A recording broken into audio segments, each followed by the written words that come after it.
आसनी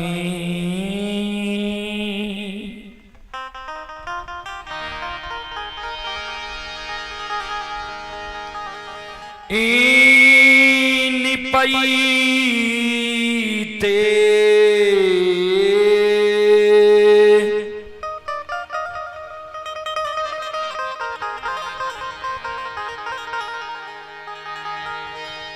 हे माँ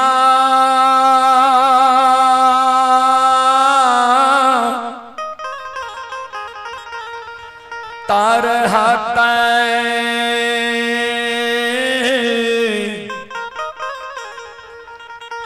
खियल मैया ये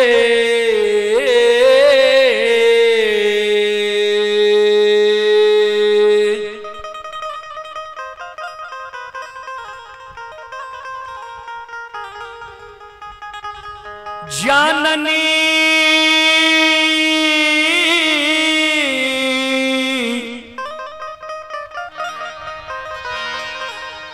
तरहत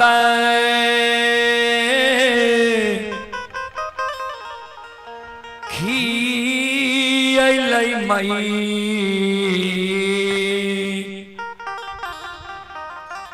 मैया आए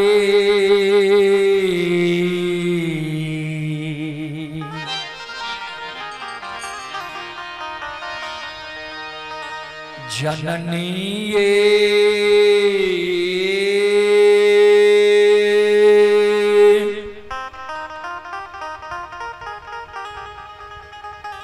धूपा धुआं जलती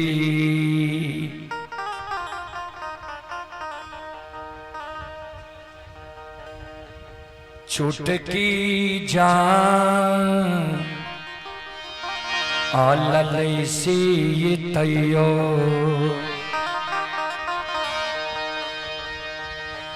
नाही उल्हाना मां छूटल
श्रोता बंधु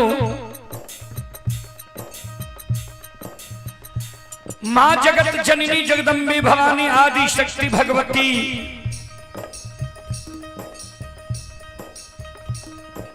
के गहवर के ओसार पर जाकर बिचारी दुखियारी दोनों कर जोड़ के मां जगत जननी जगदम्बे भवानी आदि शक्ति भगवती से अर्जी करें, विनती करें आपन कष्ट और दुख मां जगत जननी के सुनावे जी मां अपनी के आसनी गहबर निपैत मां हमर तरह खिया गले अपनी के गहबर में धूप धुवन जलावत जलावत मां चुटकी जल गले अपनी के गहबर में प्रतिदिन सांझ दैत दैत मां प्रत्येक सारी के आंचल झेल गले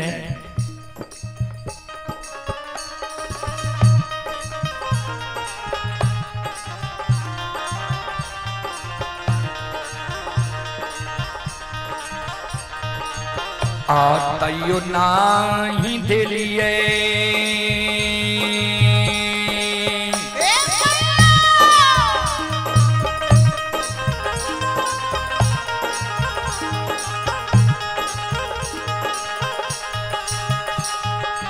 हे माँ गोदी में ललन माए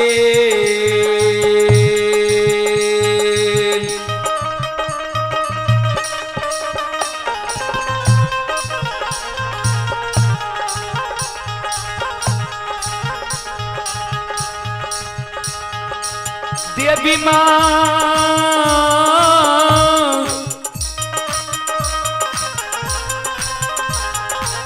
गोदी में ललन माए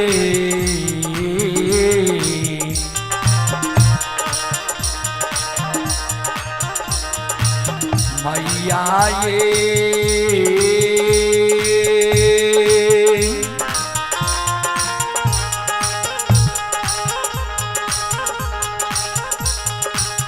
हमारा बनलिया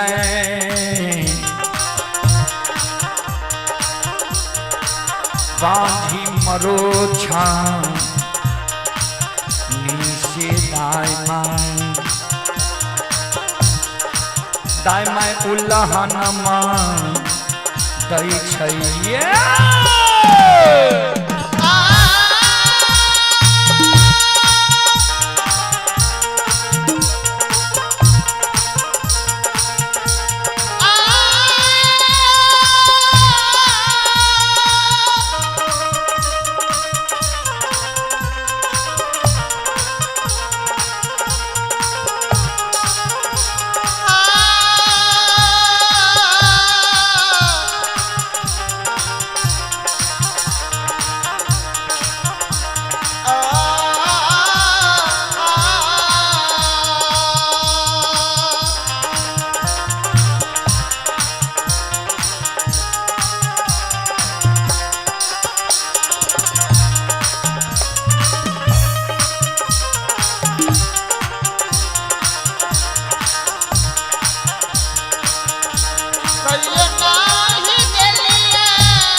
श्रोता बंधु मां जगत जननी जगदम्बे भवानी आदि शक्ति भगवती के गहवर के उसार पर जाकर बिचारी दुखियारिन अमला कौन है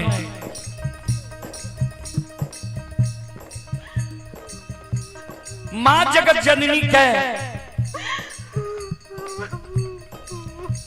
कहे माँ हमरा कोई सजे एगो बेटा बेटी पुत्र पुत्री संतान नहीं दिलिए, कोई कारण नहीं नगर समाज के साथ ननंद गोतनी पड़ोसनी हमरा उल्हन दैया उपराग दैया, हमार नाम माँ बांधी रखनी है।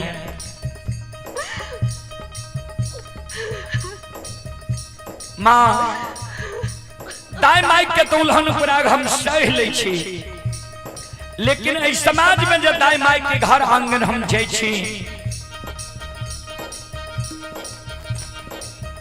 दाई माई के गोद में दाई माई के बेटा बेटी के खेले देखे छिए, दाई माई के बेटा बेटी के दाई माई के गोद में हंसै के आवाज सुनै छिए।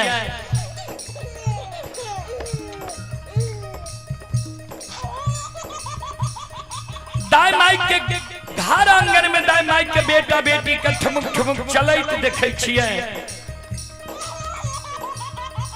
दाई माई के गोद में दाई माई के बेटा बेटी के काने की आवाज सुनै छिए।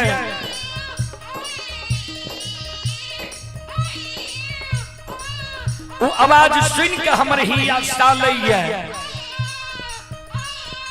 जे भगवान किया न अभी तक हमरा कोई से एगो बेटा बेटी पुत्र पुत्री संतान दिलक है, हमरो कोई से जब भगवान एगो बेटा बेटी पुत्र पुत्री संतान देती है, हम कोई के जन्मल बेटा बेटी के गोद में खेले तो हमरो अभिलाषा पूर्ण होती है। ए माँ ए मैया हे जग जननी माँ,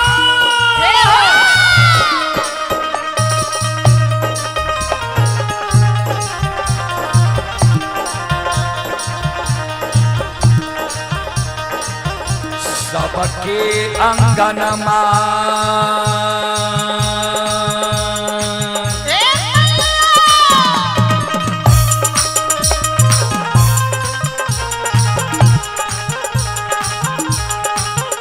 ये माँ खेलै छै ललन माये,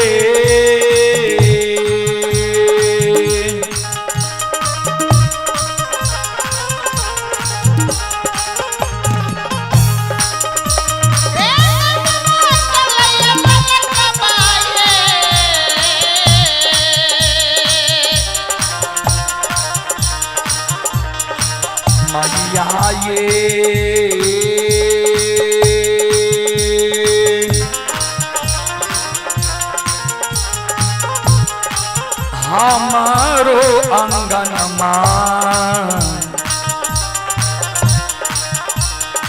लागे छे उदान, सहसी एक ये खिलौना बिना ये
माँ जगत जननी जगदम्बे भवानी आदि शक्ति भगवती के गहवर के उसार पर जे बिचारी दुखियारी अबला कौन नहीं रहे।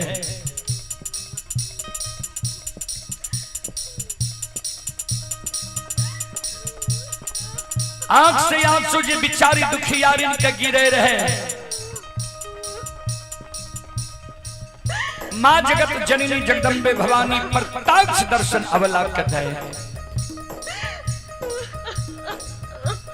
अबला का कहे बिचारी तोरा गोद में खिलौना चाहिए। अबला कल के हाँ माँ।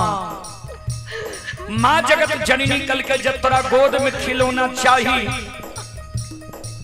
तो तोरा हम युवती बता दे छियै, तोरा गोद में खिलौना भै जेता।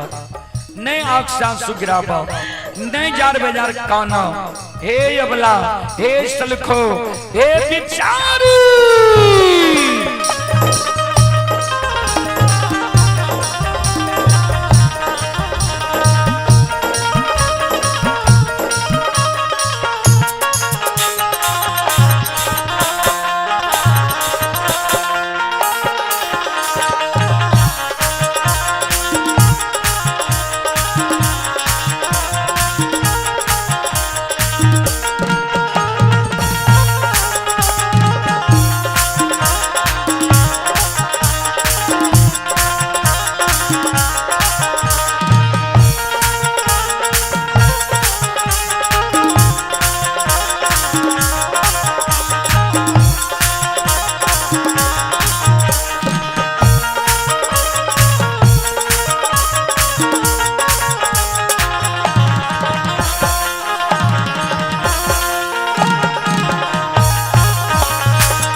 अभी जो आप लोग यह कार्यक्रम देख रहे हैं, यह कार्यक्रम Rudal Panjiyar YouTube channel, Rudal Panjiyar Facebook page, Maithili hits Bhagat channel पर यह कार्यक्रम अभी लाइव चल रहा है। जो देश विदेश तक का लोग यह कार्यक्रम का अभी लुत्फ उठा रहे हैं। उसी कड़ी में आप हैं बेचन कुमार यादव, भाई शिवम कुमार, पिता महेशपुरी यादव। ये श्रद्धालु ग्राम सितुआ प्रमुख टोला थाना सलखुआ बाजार जिला सहरसा के निवासी हैं।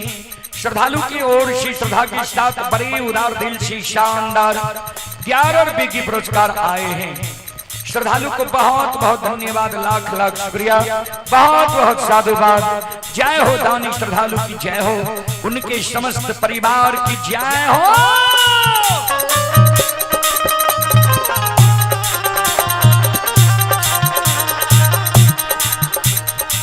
माँ जगत जननी कहल के तोरा गोद में जो खिलौना चाहिए, तोरा हम युवती बता दे छिया, तोरा गोद में खिलौना भै जेता। नहीं आँख से आंसू गिराबा, नहीं जार बेजार काना। हे अबला, हे सलखो, हे बिचारी,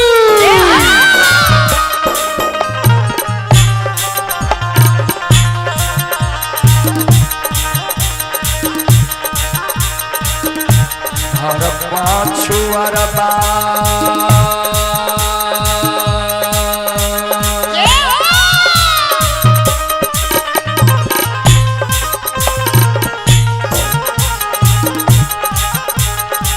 अबला बस कुमार भैया हे।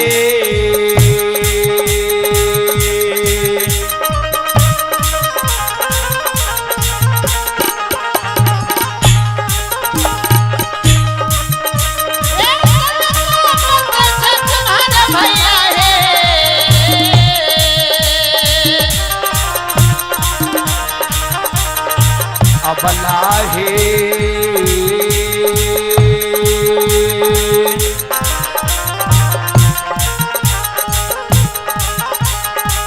मिट्टी के पलक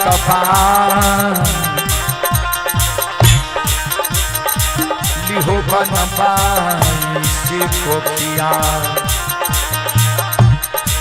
दुख तोरा छुटिए जेता।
श्रोता बाबू,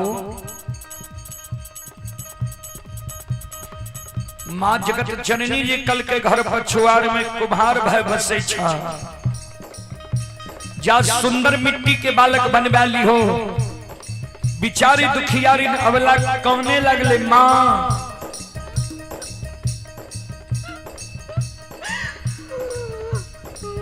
मिट्टी के बालक हमारा नहीं चाहिए, मिट्टी के बालक खेस लागे फूट जाए छे, मिट्टी के बालक से भी दाई माय हमरा उल्हन पराग देना नहीं छोड़ते, मिट्टी के बालक माँ हमारा नहीं चाहिए। माँ जगत जननी कहलकिन जो तोरा मिट्टी के बालक नहीं चाहिए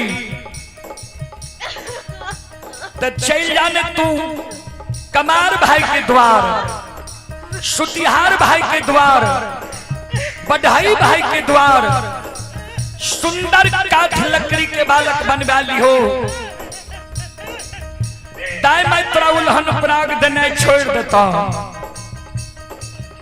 बिचारी दुखियारी अवला कौने लगले माँ, काठ लकड़ी के बालक भी माँ हमारा नहीं चाहिए। माँ जगत जननी कहलखिन से क्या अवला कौने, माँ जगत जननी का कहे माँ सुनो,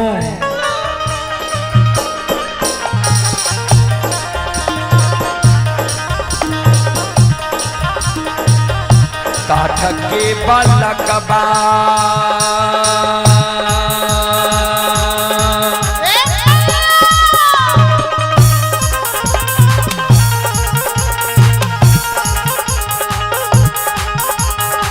ये माँ हिलै छै नहीं डोलै छै ये,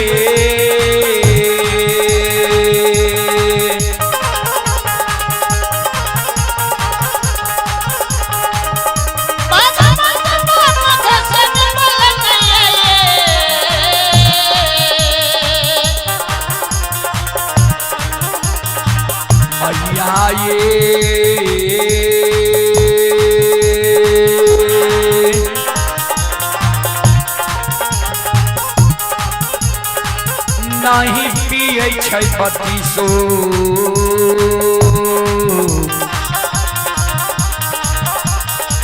सुआ दूध से कोना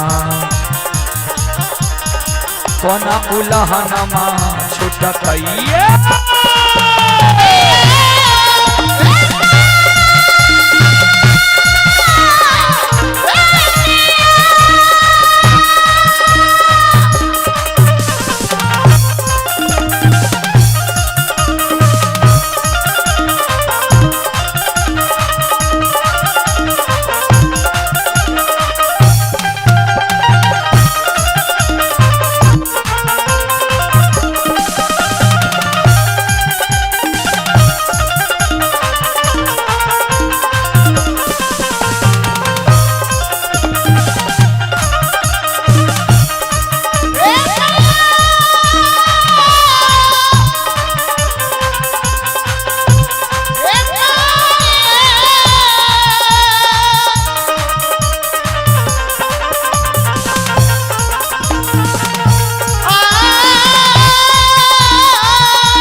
माँ जगत जननी कहल के जो तोरा काट के बालक नहीं चाहिए चल जाने सोनार भाई के द्वार सुंदर सोना के बालक बनवा ली हो दाई माई तोरा उल्हन पराग देना छोड़ देता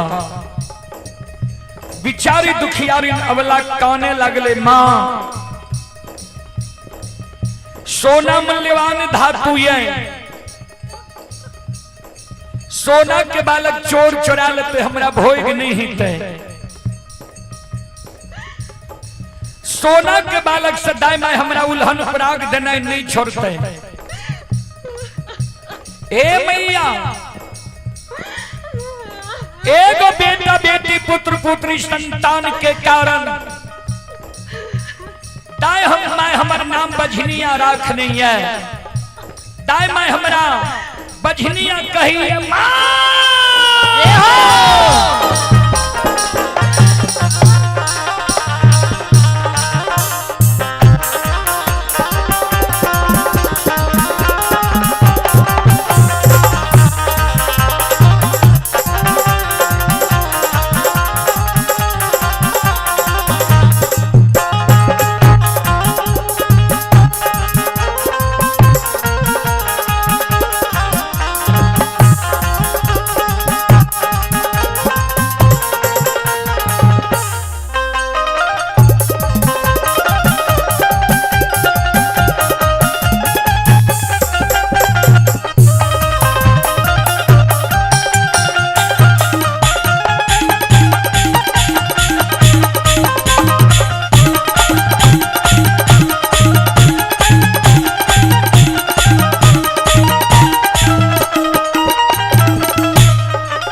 माँ जगत जननी जगदम्बे भवानी अबला का कहे बिचारी नहीं तोरा मिट्टी के बालक चाहिए नहीं काठ लकड़ी के बालक चाहिए नहीं सोना के बालक चाहिए तो तू कौन किया छो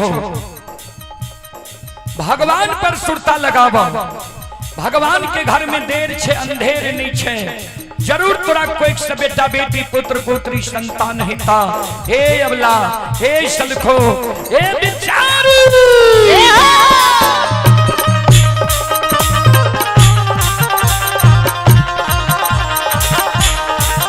धीरज बांधा धीरा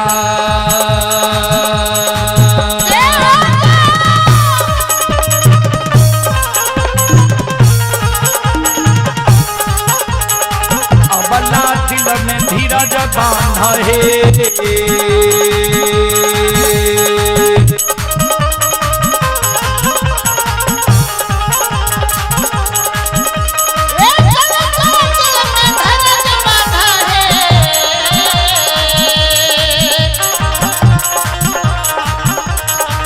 अबला है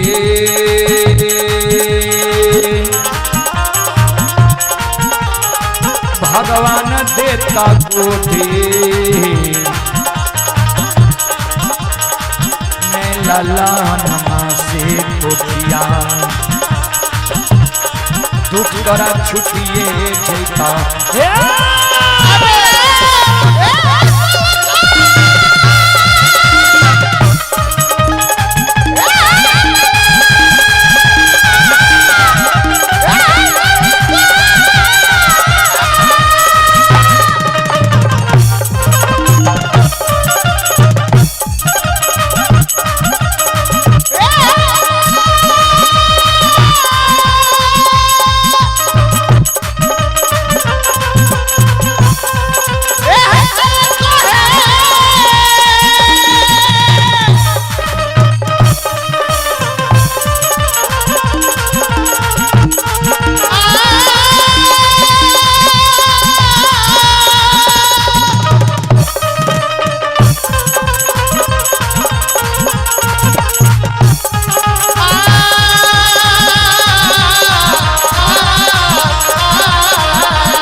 बोलो माता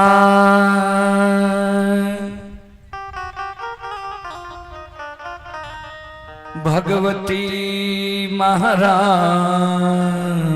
की।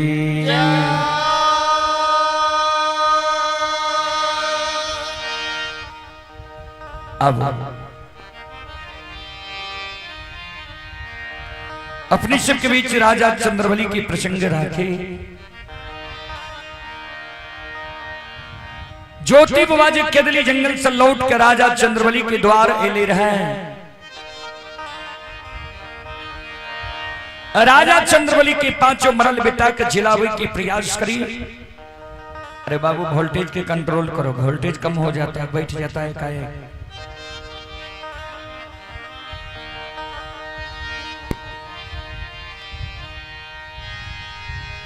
अछमीतपुर नगरी में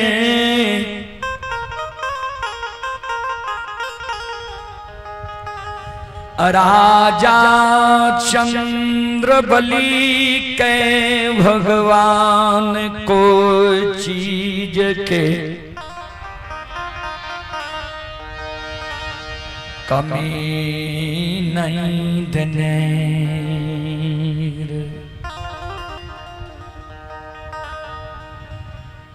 हाथी हकसार रही, घोड़ा घोड़सार रही, नौकर नौरी मुंशी दीवान रे। कोई चीज की कमी राजा चंद्रबली के ने कमी रहे तो एगो पुत्र पुत्री राजा चंद्रबली के नहीं रहे। गुरु ज्योति बाबा जैसे समय में राजा चंद्रबली के द्वार गले रहे। गुरु राजा चंद्रबली रानी चंद्रावती के झूठ बचन गुरु बाबा दिल के रे राजा के लिए सत्य भागले। रानी चंद्रावती के गर्भ से एक लहर पर से 5 गो बेटा जन्म ले के। पांचों बेटा दिन दूना रात चौगुना 12 लागले। 5 वर्ष के भेले धर्मराज बाबा जांच करे ले। राजा रानी सत्य धर्म पर रहले। सत्य धर्म पर रहे के कारण धर्मराज बाबा बार बार राजा रानी के जांच के लिए कहे।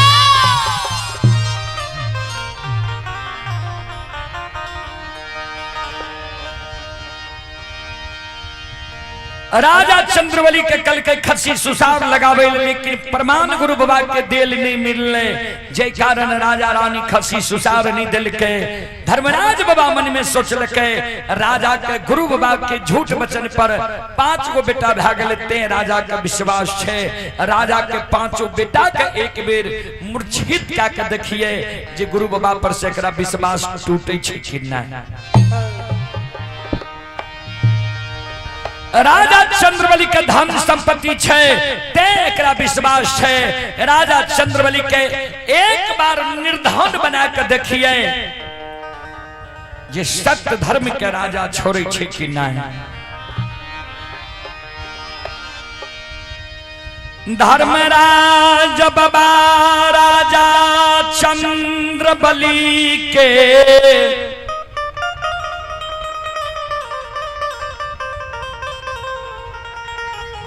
5 बेटा के मूर्छित कैदल कई। एक सिरहान मरना आसन पर दई।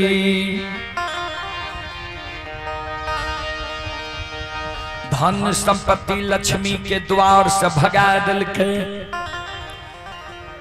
समाज के लोग राजा चंद्रबली के 5 बेटा के कहल के दाह संस्कार करेले। राजा चंद्रबली 5 बेटा के दाह संस्कार नहीं किल के, क्रिया कर्म नहीं किल के। यही कारण समाज के लोग राजा चंद्रबली के आग पानी ऐना जैना ठाकुर कमार सुतिहार ढाई बारे दल के।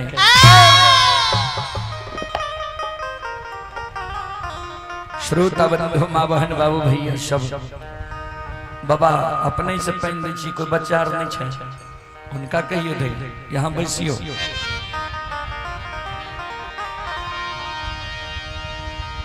राजा चंद्रबली के समाज के लोग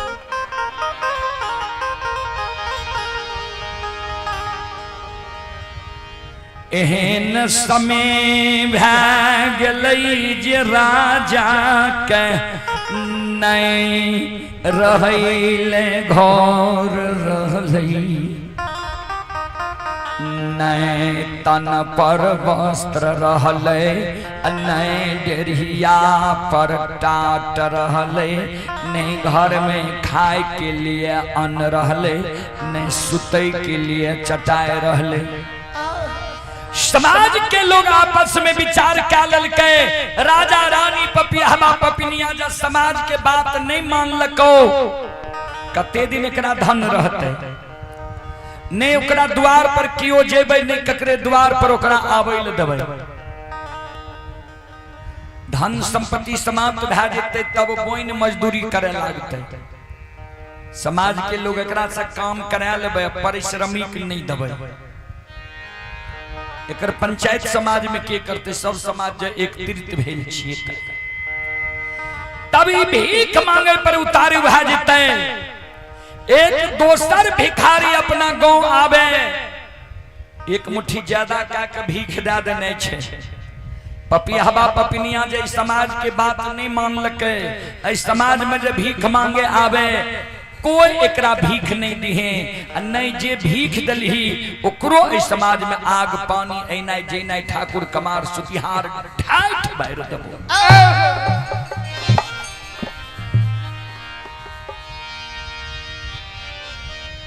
जे राजा के समाज में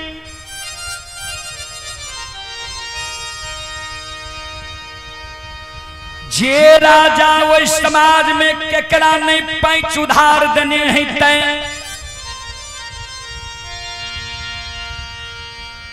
केकरा ने बेटा बेटी के शादी विवाह में संभालने हिते पैंच उधार देने हिते, केकरा ने माय बाप के श्राद्ध क्रिया कर्म में पैंच उधार देने हिते संभालने हिते। ओए राजा का समाज में यही दिन भाग गई है।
श्रोत बंधु, जय राजा के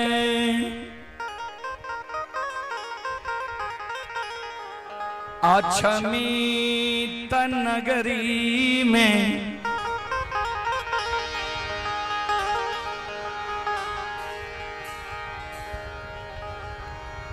जी राजा केकरा ने पैंच उधार देने हिते, ऋण कर्जा देने हिते। ओए राजा बुझे से मांगा लो ये,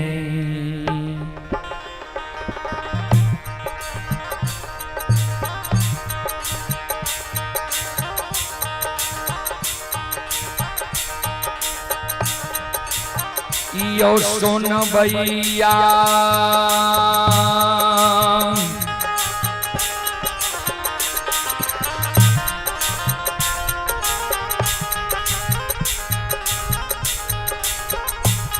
आयो मांगलो ये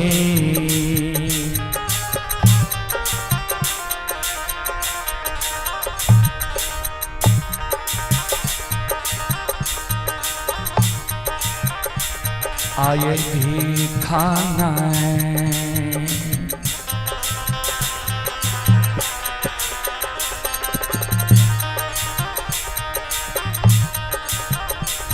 आये मिलै छै ये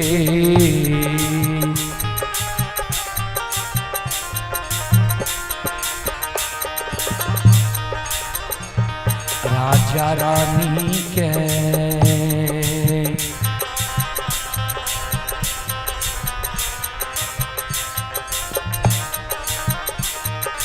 यो नहीं मिलैया छमीता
श्रोता बाबू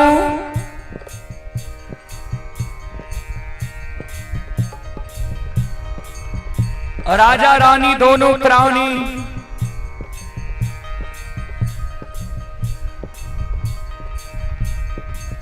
समाज में जब भीख मांगे ले जे अपना रानी भूखल रह जाए,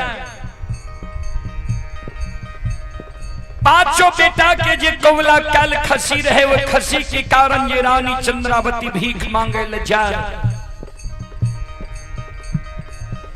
समाज के कोई माय बहन बाबू भैया रानी चंद्रावती के भीख नहीं दे।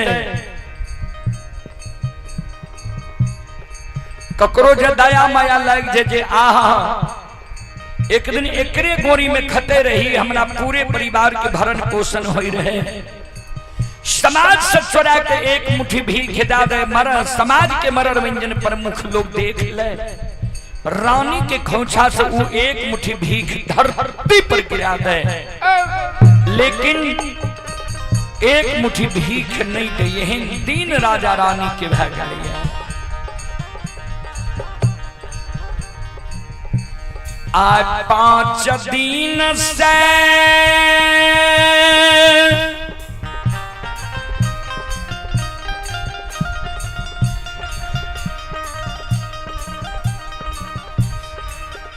रानी चंद्रावती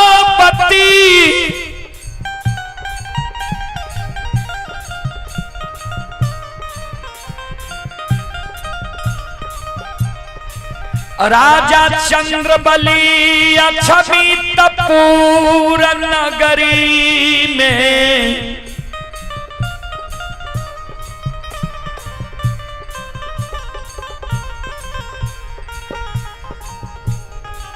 पांच दिन से अन्न के कारण रानी राजा भूखल छै।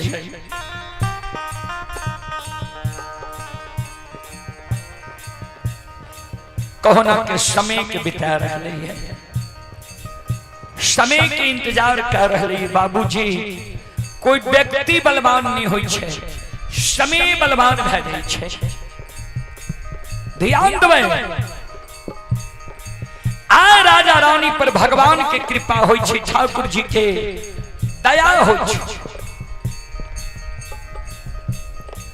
आए गुरु ज्योति बाबा के दिल्ली जंगल से लौट के राजा चंद्रबली के द्वार आब रहले। अनरीत रीत कहने कहबे, अनरीत रीत कहने की केदली जंगल में गुरु ज्योति बाबा सागर में आग बांधलकै, गंगा के किनारे में कुछ के खुजरा में मां गंगा के पवित्र जल लेलकै। एक बगल आग एक बगल जल सिक्की के भार लेने। सैनी वृक्ष जे सूखल रहे जाय के बेर में जे सैनी वृक्ष के साफ देलकै रहे, ओइ सैनी वृक्ष के हरियर कचोर के ने फल फूल दने। राजा चंद्रबली के याद में गुरु ज्योति बाबा आओ यही छमी सीमा न पा।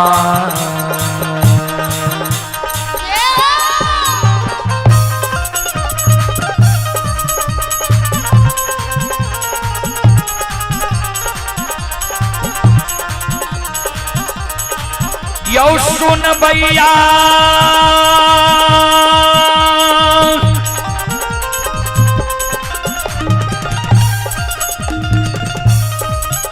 आओ ये छमी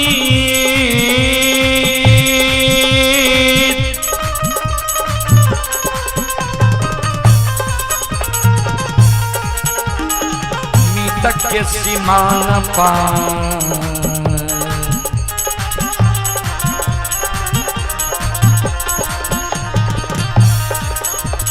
पहुँचल हो बनवासी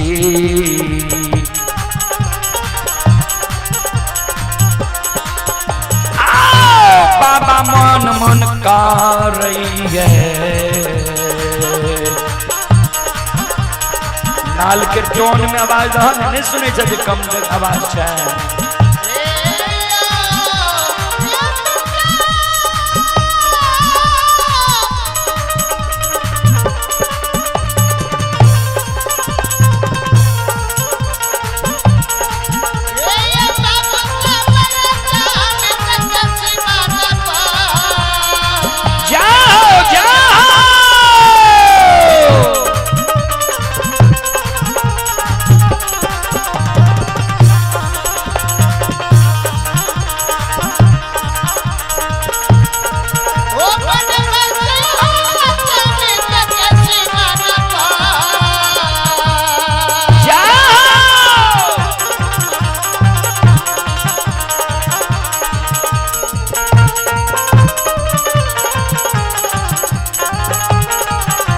आवाज बढ़ा।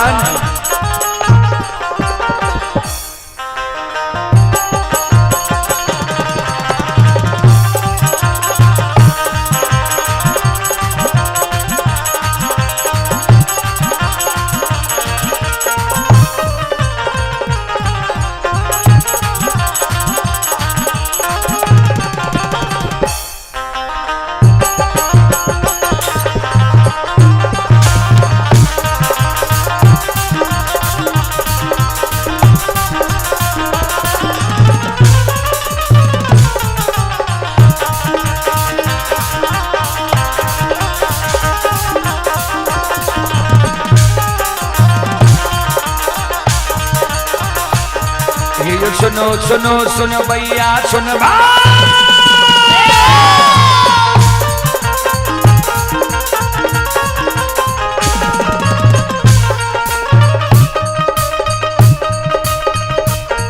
ये सुनो सुनो सुनो भैया सुन भई।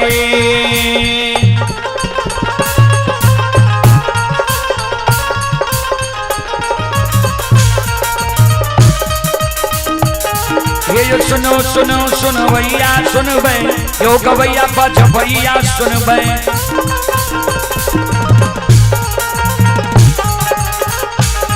आइए माँ बहना ये ध्यान से सुन बे। आइए धर्म की बात पर सुन बे, हे मालिक की लीला सुन बे। परवर लीला को सैर चल के मैं अलग अलग रास चल का।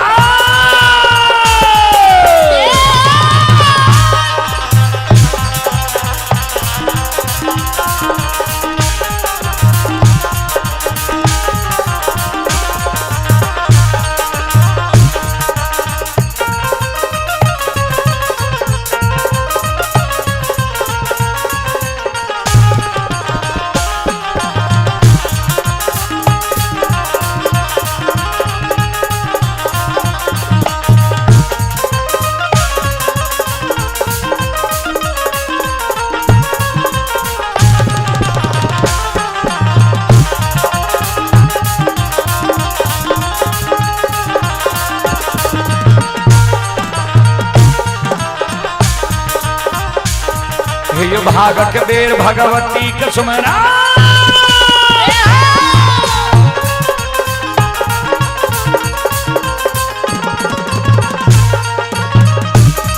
हे भाग के बेर भगवती के सुमरो सदा भवानी जगदम्बा के सुमरो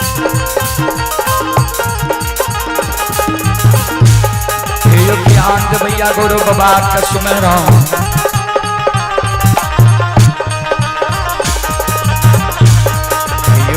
के माता सरस्वती के सुमरो गौरी के पुत्र गणेश के सुमरो उमापति यो महादेव के सुमरो हरे यो वीर पवन सुत के सुमरो दुर्गा काली महाकाली के सुमरो सभा के बीच धर्मराज के सुमरो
ज्योति बाबा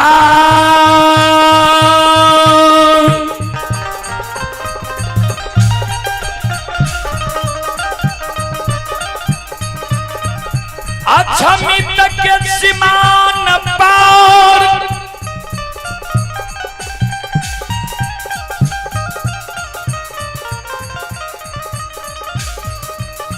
चारों बगल ही आ रही है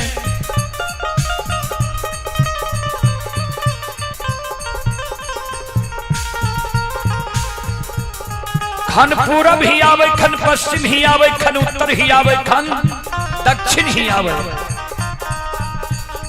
कहवे की ही आवे की देखे रहे तो जय समय में ज्योति बाबा केदरी जंगल जा रहे वही समय में अछमितपुर के सीमा से राजा चंद्रबली के चंद्रमहल रहे 3 कोस 9 किलोमीटर दिखाई दे रहे आए अछमित की सीमा पर से चारों बगल ज्योति बाबा ही आवे राजा चंद्रबली के चंद्रमहल दिखाई नहीं दे रही है। ज्योति बाबा मन में सोचे नहीं उ नगरी नहीं उठाम गोसाई कते लाके हमरा चले ले आया पूछ लेल के ठाकुर जी कौन जगह छिए ई कहां लाके हमरा एलिए या धर्मराज बाबा कल के यहाँ छिया अछमितपुर की सीमा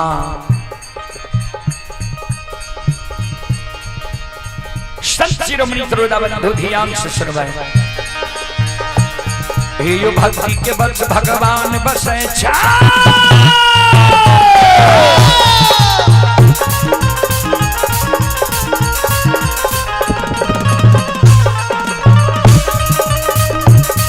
हे यो भक्ति के बस भगवान बसे छै जे सब मालिक के भक्ति करल के आई मन तन धन से भक्ति करल के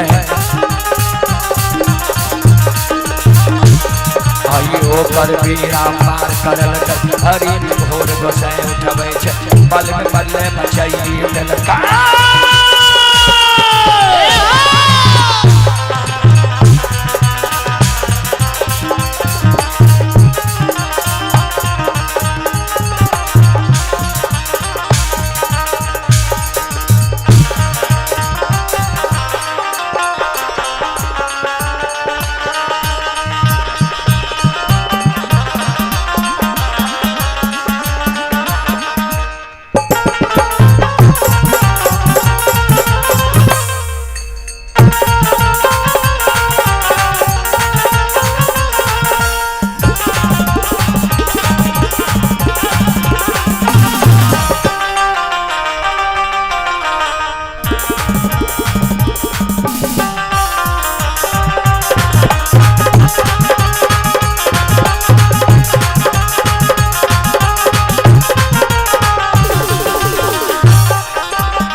आइए पुरस्कार की ओर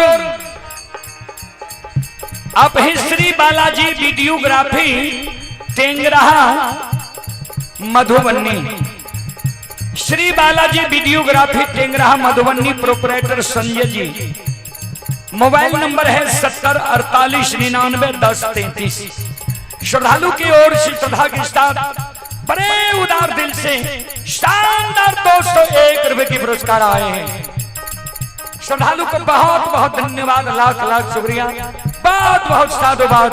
जय हो दानी श्रद्धालु की जय हो, उनके समस्त परिवार की जय हो।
भला बाबा भंडार का भैरी दी हो।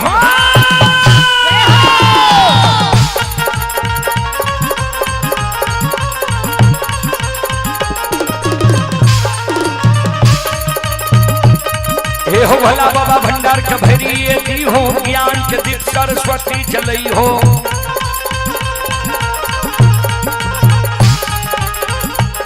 आयु तन से नहीं भूलता, मन से नहीं छोड़ता,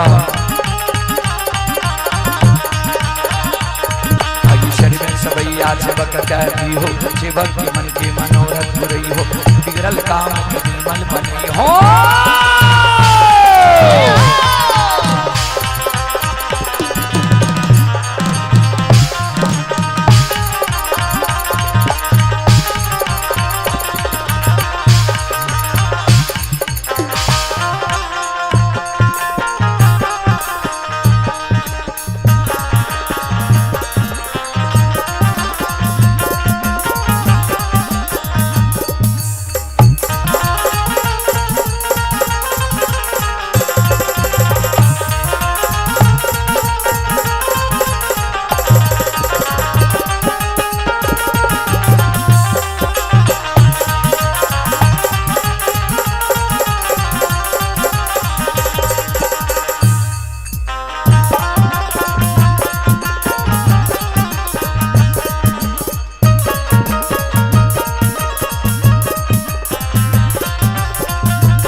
धर्म की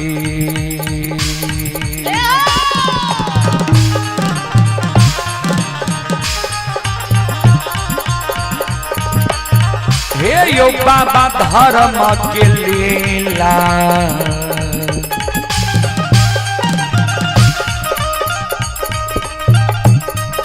अपार छयो समाज बाबा।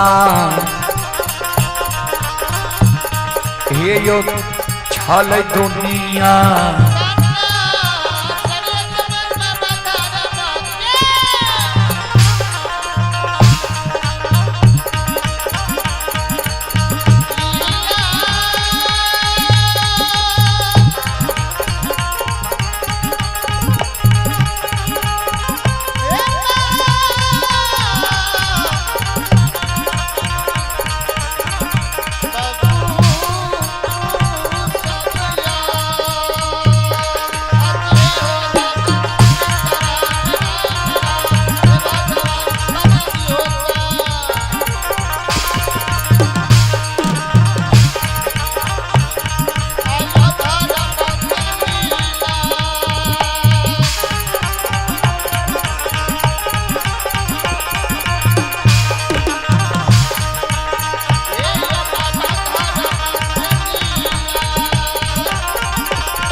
धर्म के लीलाई दुनिया में अगमा अपार ये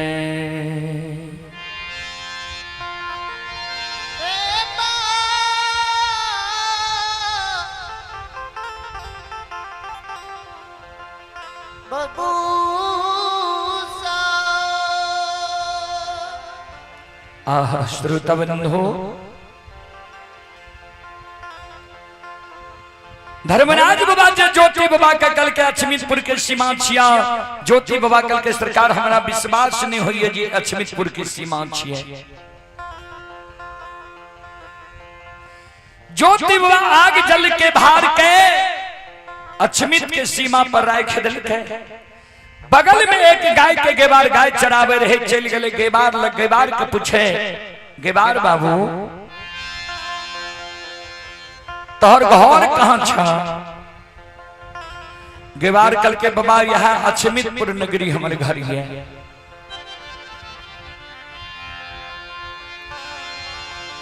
ज्योति बाबा कल के अछमितपुर नगरी में चंद्रबली नाम के एगो राजा रहे। वो राजा के कुशल समाचार हमरा तनी कह के सुना दे। जे राजा सत्य धर्म पर छे कि नहीं छे।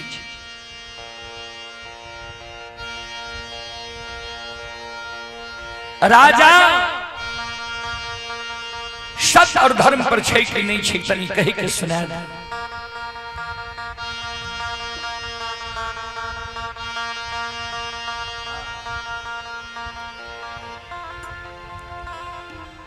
श्रोता बाबा गेबार कल के बाबा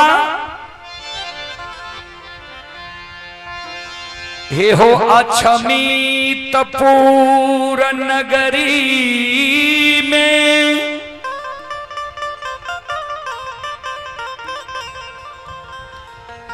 धर्मात्मा सत्यवादी धर्मनिष्ठ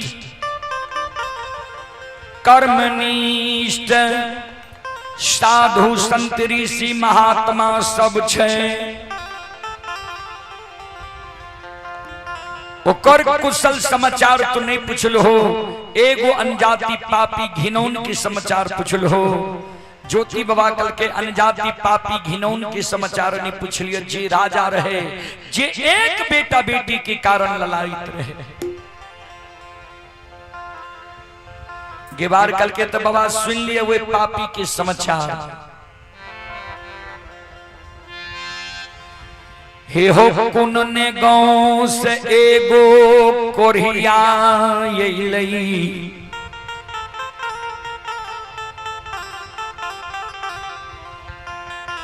की वरदान राजा रानी के दिल के नहीं दिल के मालूम नहीं है। रानी के गर्भ से एक लैर पुरन से 5 गो बेटा जन्म लेलके। 5 बेटा दिन दूना रात चौगुना बारह लागले। 5 बेटा 5 वर्ष के भेले। राजा रानी पपियाबा पपनिया कौन पाप कर्म के लिए 5 बेटा एक सिरहान मर गए। 5 बेटा के राजा रानी ने आग में जलेल के, ने पानी में भसेल के, ने मिट्टी में दफनेल के। जय कारण समाज के लोग राजा रानी पपियाबा पपनिया के आग पानी ऐना जैना ठाकुर कमार सुतिहार सब ढाई बैर दिल के।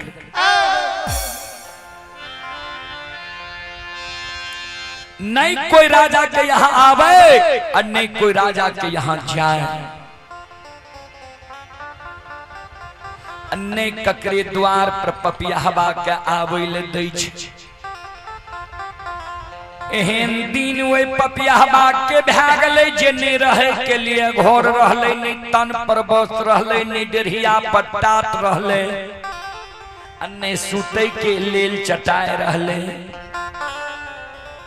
कहना के पपियाबा पपनिया समय के काट रहले। ज्योति बाबा कान बंद कर के गेवार बाबू आब वे पपियाबा के समाचार हमारा, आब वे राजा के समाचार हमारा नहीं सुना।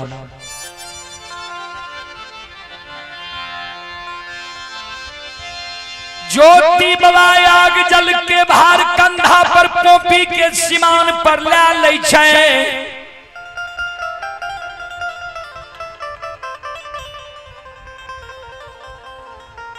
रुई से के दली के बाट धरई छै।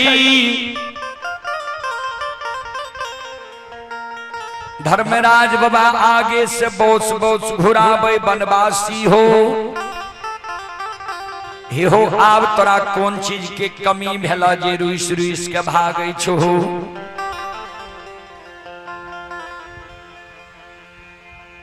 धर्मराज बाबा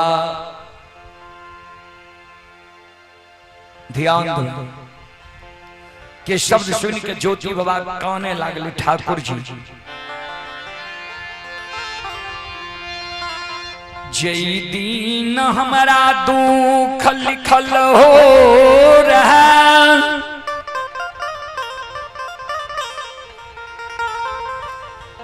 वही समय में सब संगा संबंधी हित प्रेमी दोस्त महीन यार के द्वार गलिए रहा। सब हित प्रेमी दोस्त महीन यार कोर कुटुंब वही समय में हमारा लिए वीरान भै गले रहे। राजा चंद्रवली के द्वार दुख के बेर में एलिए रहे। एक राजा रानी हमरा लिए हितैषी बनले। राजा चंद्रवली दुख के बेर में हमारा लिए सहोदर भाई बनले। रानी चंद्रावती हमारा लिए सहोदरी बहन।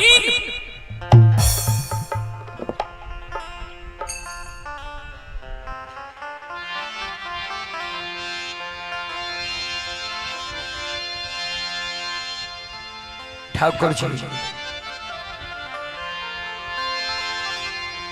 ऊ राजा एक बेटा बेटी पुत्र पुत्री संतान के कारण व्याकुल रहे हुए राजा के। 5 गो बेटा बुढ़ारी उम्र में भेले रहे। 5 बेटा के तुम मार दिलहो। धन संपत्ति लक्ष्मी के द्वार से भगा दिलहो। राजा धर्मात्मा रहे, सत्यवादी रहे। राजा के बेटा रोग बीमारी से नहीं मरल हेते। राजा के बेटा के दैन जोगिन नहीं कहने हेते। राजा के लक्ष्मी अपना से नहीं भागल हेते तो जाइन के राजा के लक्ष्मी के द्वार से डांग मार के भगा दिलहो।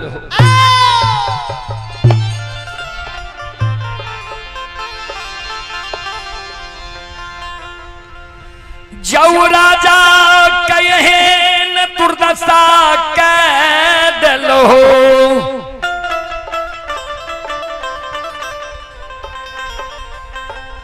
अब कौन मुंह देखबैले ओई राजा के द्वार जइबई।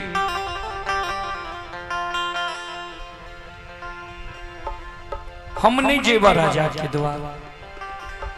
धर्मराज बाबा कल के सुना केदलिए जंगल में हमरा से तू करार करा लल हो जे केदली से पोपीपुर जन्म स्थान तक जे कहबो करे पड़ता। चल कहबो राजा के बेटा के जिला देले जिला देबो। कहबो राजा के धन संपत्ति के लौटा देले लौटा देबो। चलो ज्योति बाबा आग जल के भार लाल कैया। राजा चंद्रवली के द्वार के बाट धैल कैया। ज्योति बाबा आब रहे राजा के द्वार। एने अचमित नगर में की सब भै रहे बाबूजी ध्यान से सुनबे।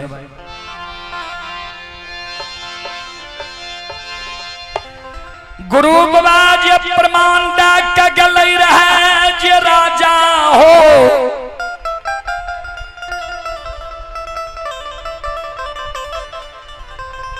हे हो जय दिन तोरा द्वार एब खसी गला के रेशम धाग टूट जैता।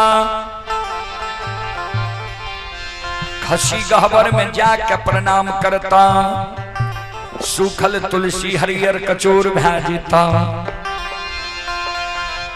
बाबूजी सारी प्रमाण मिल रही है, खसी गला के रेशम धाग टूट गई है। खसी गहबर में जाके प्रणाम करे छे, खैर के खुटा उखेड़ गई है। जय दिन पांचों बेटा मरले रे, बेटा के नहीं आग में जलिल के, नहीं पानी में भसल के, नहीं मिट्टी में दफनिल के। वह दिन पांचों बेटा, वह दिन तुलसी में चौरा सुखा, चौरा में तुलसी सुखा गले रहे।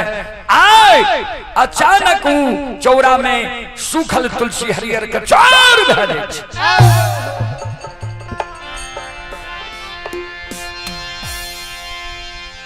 पांचों खसी एक डेग चलै छै,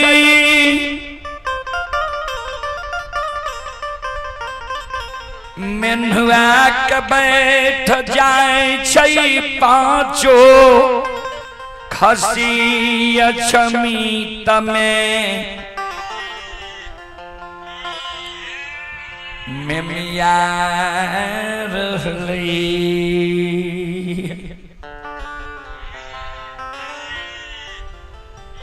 पांचों खसी अछमित नगर में मेमिया रहलै है। बाबूजी रानी चंद्रावती खसी लगाबै छै, खसी के देखै छै, मनुआ के बैस गले। रानी चंद्रावती दौड़ के जाय छै, एक मुट्ठी घास लेब के आबै छै, खसी के दै छै। सज्जन वृंद, श्रोता बंधु, खसी घास नहीं खाय छै, खसी के भूसा दै छै, भूसा नहीं खाय छै। अपना राजा रानी 5 दिन से भूखल छे, खसी के लिए एक मुट्ठी दाना घर में जोगा के रखने रहे रानी। खसी रानी के उ एक मुट्ठी दाना दे छे, खसी दाना नहीं खाय छे। रानी मन में सोचे भगवान आब लागे छे खसी मर जेते। रानी चंद्रावती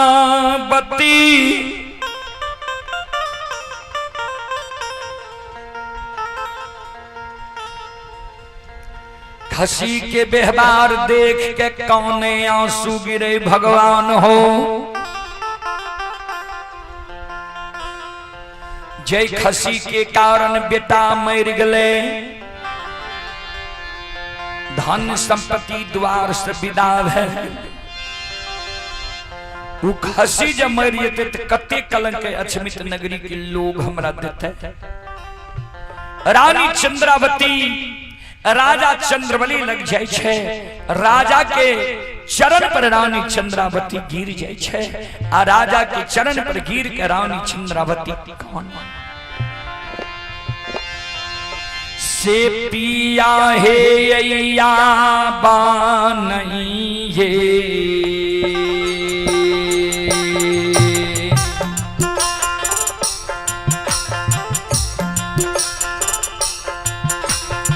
धारा ये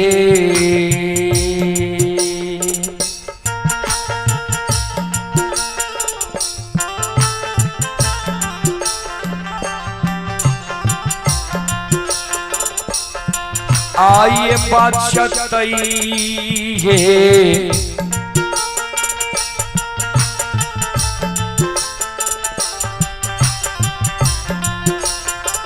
स्वामी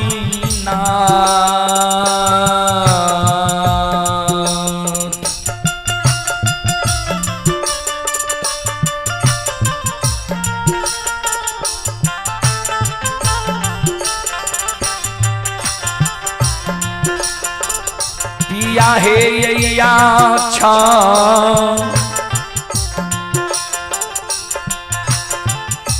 मीता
आप अक्षमित नगरी में धर्म बचे बला नहीं है।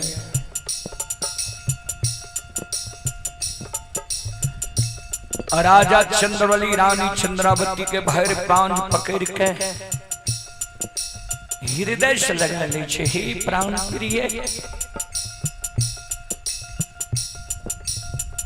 कौन चीज के याद आए तोरा अक्षमित नगरी में आवे छा, जे जार बेजार तू कहने छो।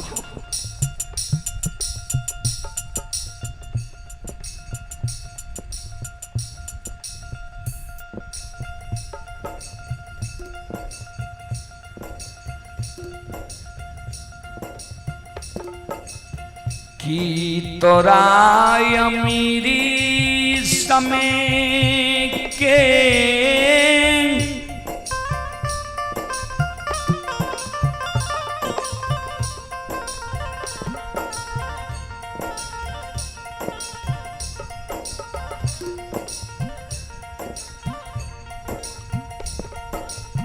फल फलिहार खुआ मलाई के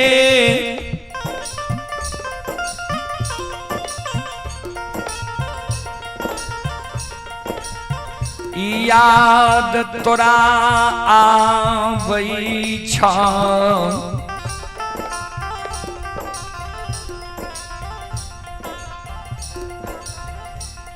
जे जार बेजार तू कानै छो।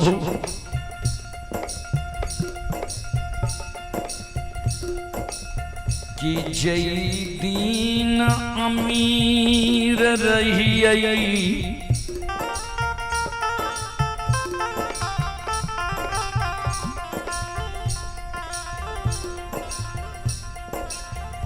रंग बिरंगी सारी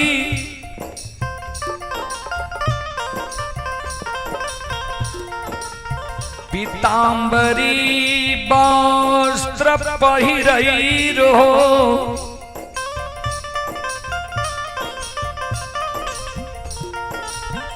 आय उ दिन भगवान हमर ने राखल कई है।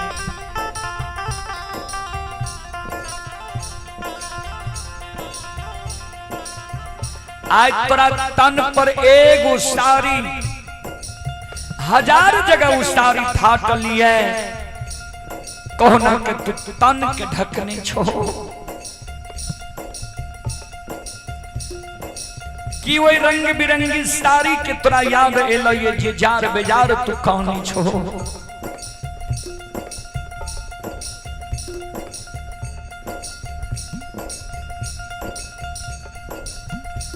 कि जई दिन अमीर रही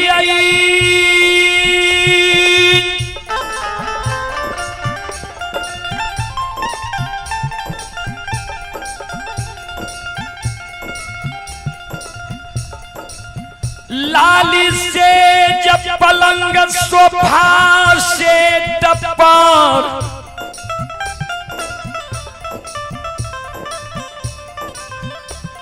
तू सुतई रहो।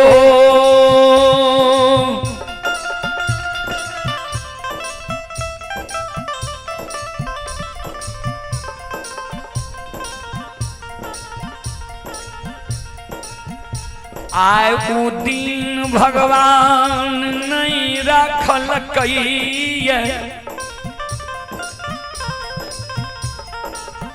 हमरा घर में तोरा सूते के लिए 5 हाथ के चटाई टूटल का नहीं रहलै।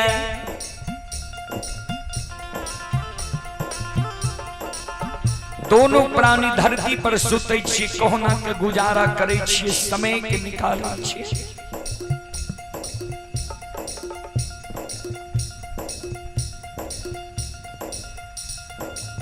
कि 5 गो बेटा के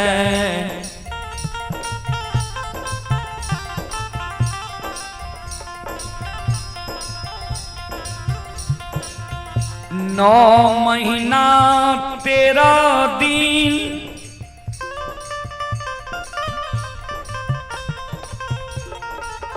27 मिनट 37 सेकेंड गर्भ में ढुल हो।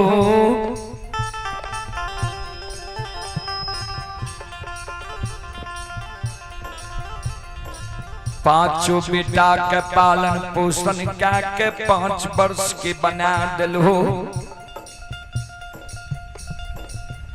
पांचों बेटा जब मम्मी पापा कहे लागले, माय बाप कहे लागले, माता पिता कहे लागले, पांचों बेटा कि भगवान एक सिद्धांत है लिखा कि पांचों बेटा के वही तोतलाहा सबके आ याद आवे छ जे जार बेजार तू कहानी छो। हे प्राण प्रिय, हे प्रतिभा सुगाना माँ के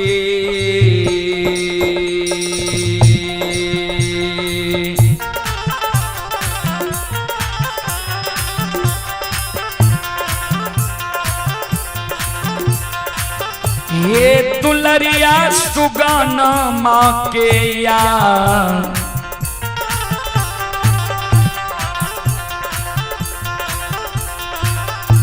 आहे याद आहे।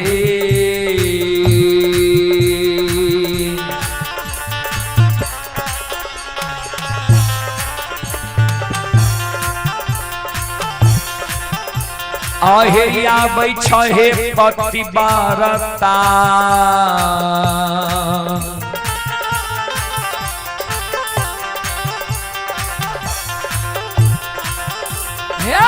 कौन छो जार से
आइए पुरस्कार की ओर आप ही सोनू कुमार साहू अजय मिष्टान भंडार भेजा। श्रद्धालु की ओर से श्रद्धा के साथ बड़े उदार दिल से 21 रुपए के पुरस्कार आए हैं। चंचल कुमार की ओर से ऑनलाइन फोन पे के द्वारा शानदार 21 रुपए के पुरस्कार आए हैं। आप हैं Santosh Kumar gram Gauravgarh ward number 2 नगर निगम सहरसा। संतोष कुमार के सुपुत्री ही कुसुम कुमारी नीसू कुमारी। ये श्रद्धालु बेंगलोर में अभी यह कार्यक्रम लाइव देख रहे हैं। श्रद्धालु के ओर से श्रद्धा के साथ 21 रुपए के पुरस्कार आए हैं। और आप हैं निशांत कुमार जी लक्ष्मीपुर ककोरबा के निवासी हैं। श्रद्धालु के ओर से शानदार 51 रुपए के पुरस्कार आए हैं। और आप हैं श्री राजेंद्र प्रसाद यादव। श्री राजेंद्र प्रसाद यादव हमारे अभिभावक के ओर से 101 रुपए की आशीर्वाद हमारे मंडली के लिए आए हैं। गुरुजन के चरण कमलों में कोटि कोटि नमन करता हूँ, आशीर्वाद चाहता हूँ, भगवान से कामना करता हूँ, भगवान श्रद्धालु की मनोकामना को पूर्ण करे। माँ सरस्वती परिवार में बाल बच्चे को सद्बुद्धि सद्ज्ञान दे। बाबा भोले भंडारी भंडार को भरे रखे। जय हो दानी श्रद्धालु की जय हो, उनके समस्त परिवार की जय हो।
शिरोमणि श्रोताबंधु माँ बहन बाबू भैया सब ध्यान दें।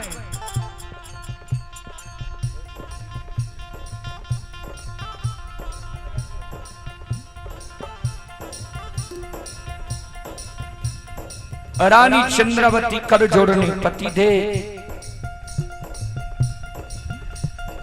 न हमरा अमीरी समय के खुआ मलाई फल फलिहार के याद अलिया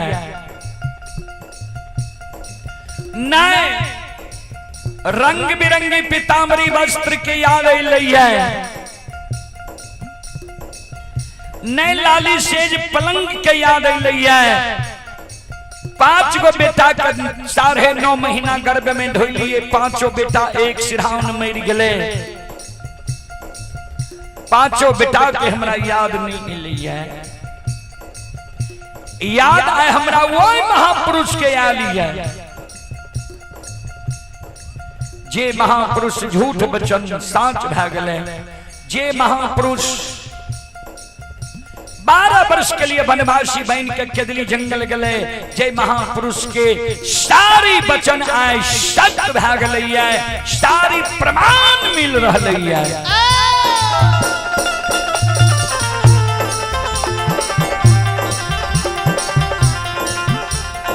वो गुरु राजा अभी तक अपना द्वार नहीं लिया। आओ ये गुरु आई के चीनता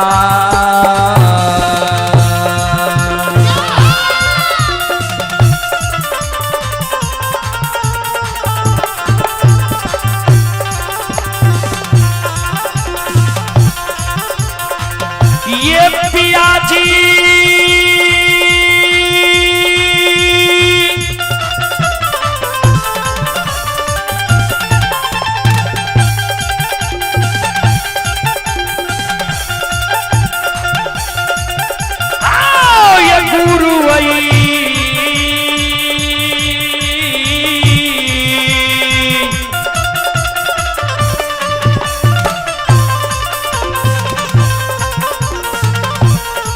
वही के चिन्हता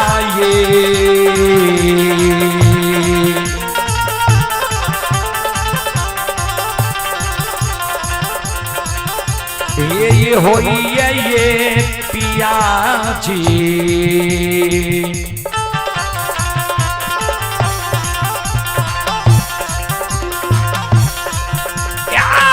स्वामी क्षमिता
यहाँ सब एक बगल भे जेबे ने पाछा माय बहन बैसल छे पछलो क्लिक कने देखबे कुर्सी के बगल या बगल क्या ली सीधा बगल से भेजी और पाछा लोग बैठते ने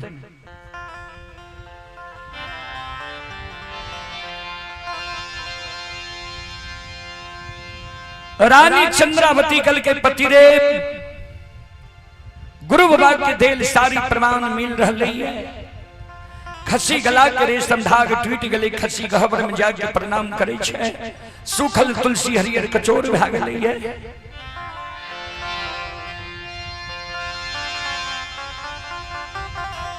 पांचों बेटा मैं रगलई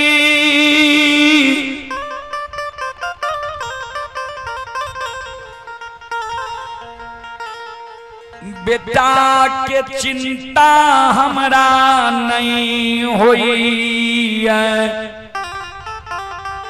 धन संपत्ति लक्ष्मी द्वार से विदा भ गए राजा से रंक बन गलिए अमीर से गरीब बन गलिए दानी से दरिद्र बन गलिए ओकर चिंता हमरा नहीं हुई है। लेकिन गुरु बाबा जी अभी तक अपना द्वार नहीं लिए। गुरु बाबा के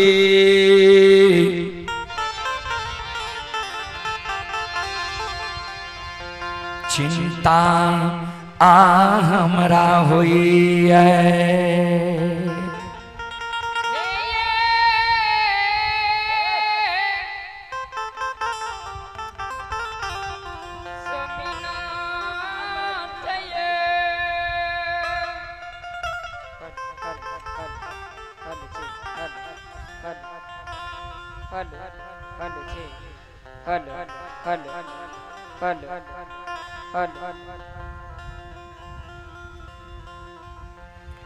पतिदेव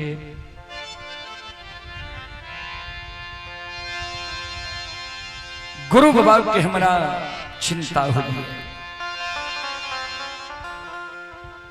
वही नक्षमित नगरी के दाय माय बाबू भैया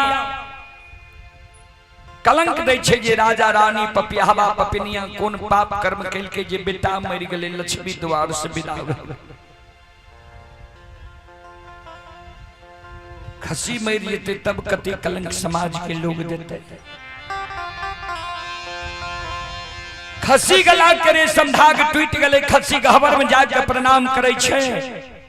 जहा दिन बेटा मरले रहे वह दिन आंगन में चौरा में तुलसी सुखा गले रहे आज सुखल तुलसी हरियर कचोर भा गई। एक काम करो पतिदेव गुरु बाबा की चिंता हमारा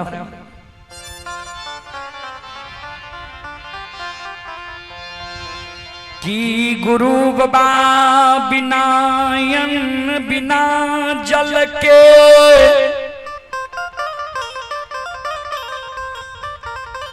केदली गलई अन्न जल के बिना गुरु बाबा के दली में प्राण त्याग दिल कई। की गुरु बाबा बिना अस्त्र बिना शस्त्र के केदली जंगल गले। केदली घना घोर जंगल रहे। केदली जंगल में बाघ सिंह सदूल वास करे रहे। गुरु बाबा का भक्षण क्या गले। की गुरु बाबा ताप करे ले केदली जंगल गले रहे। ताप करे तो उच्च दिवरा के भीर तने बन गले। की गुरु बाबा दोनों प्राणी के याद भूल के जमभूमि स्थान पोपी नगरी तने छेल गले। एक काम पतिदेव करो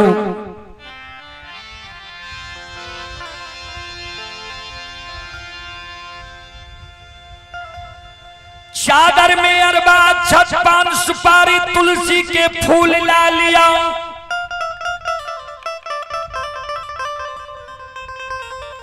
चल जा गुरु बाबा के जन्म स्थान पोपीपुर नगरी।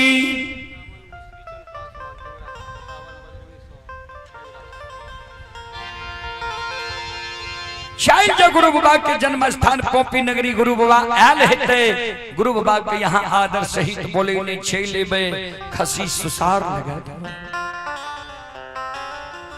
अगर गुरु बाबा नहीं आयल हेते गुरु बाबा के वंश खानदान में कोई न कोई भगत पजियार जरूर भेल हेते। कोई भगत पजियार के जो बोले ने छे लाबू खसी सुसार।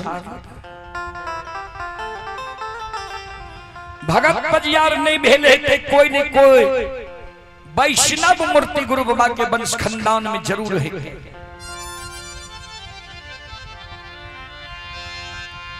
जाओ वह वैष्णव मूर्ति के बोले नहीं छे लाबू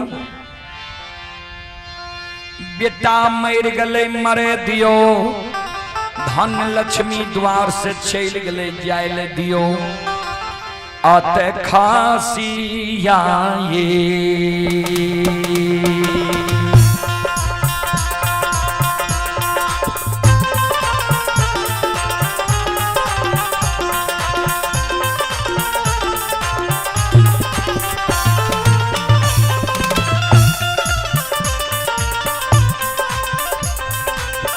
ये पियाजी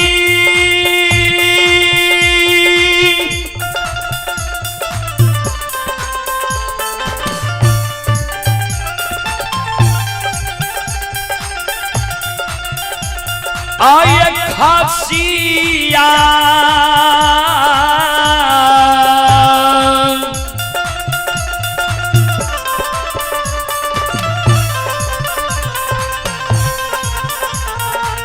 या ये सुसारा ये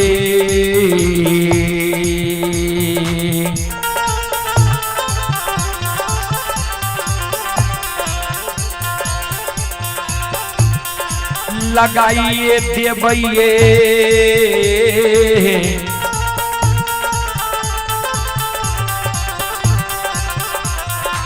स्वामी नाथ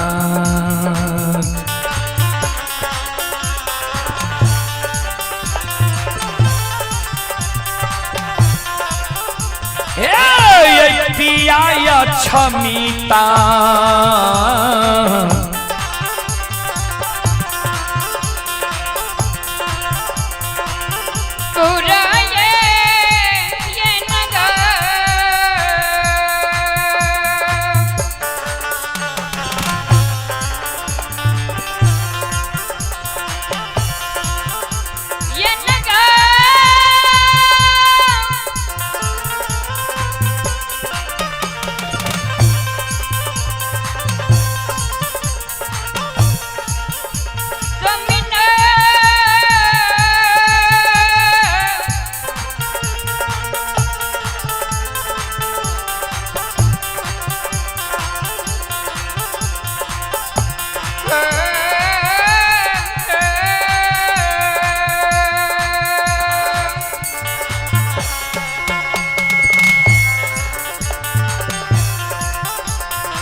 आइए आप हैं बजरंगी शाह, ग्राम टेंगराहा, जिला मधुबनी के निवासी हैं। 51 रुपए की पुरस्कार आए हैं। श्री चंद पासवान टेंगरा की ओर से शानदार 51 रुपये की पुरस्कार आए हैं नारायण कुमार साहू के ओर से। 21 रुपये की पुरस्कार आए हैं मंजूला देवी की ओर से।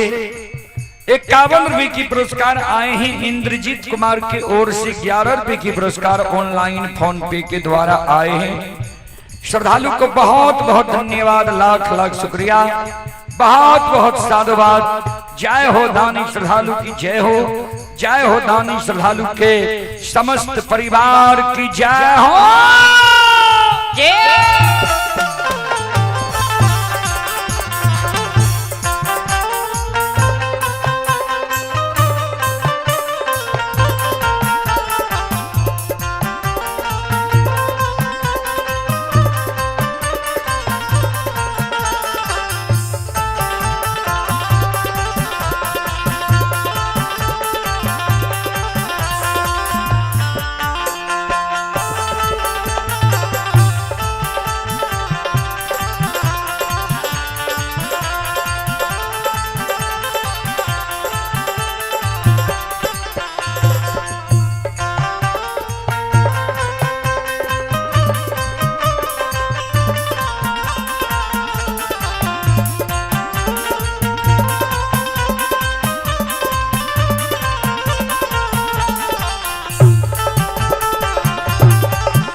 राजा चंद्रबली रानी चंद्रावती के कहे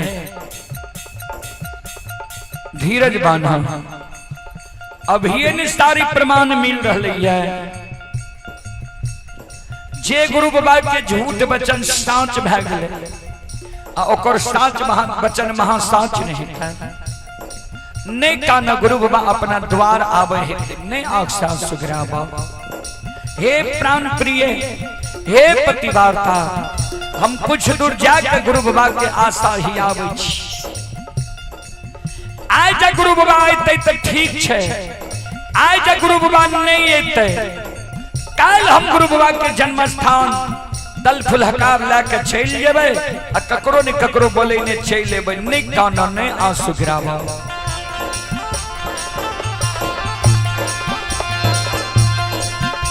आओ ये बांधी ओ ये दिल में,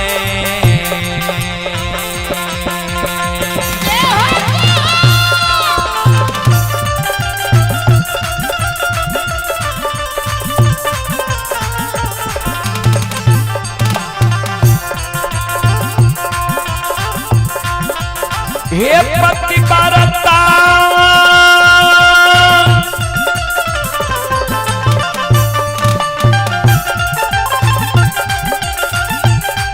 आओ हे बांधिया,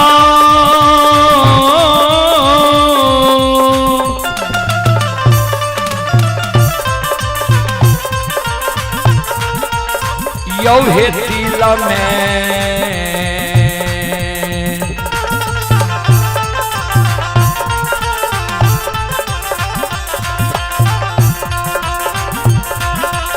राजा हे पति बारता,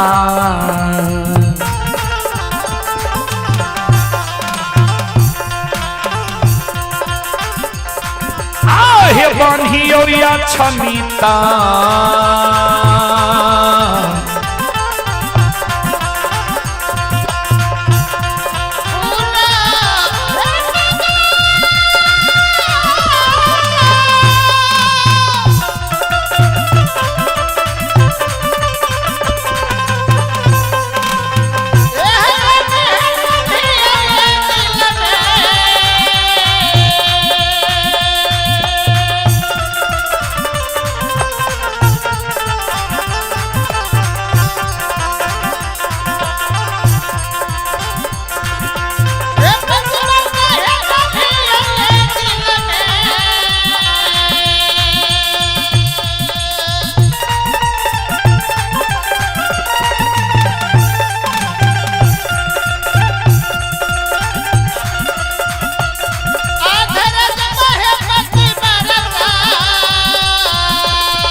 दिल में धीरज बाना नहीं काना गुरु बाबा अपना द्वार आवे हेते ने आंख से आंसू गिरावा। हम कुछ दूर जाके गुरु बाबा के आशा ही आवे छी।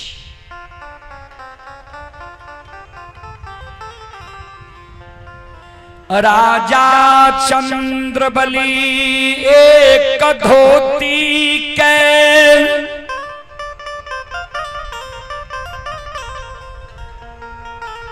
और हन्ना पिन्हना कईने बड़ा बड़ा बाल राजा के बड़ा बड़ा दाढ़ी छै राजा के राजा चंद्रबली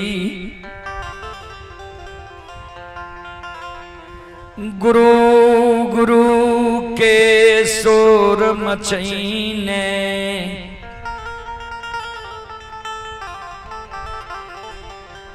गुरसार के ओर जा रहलै।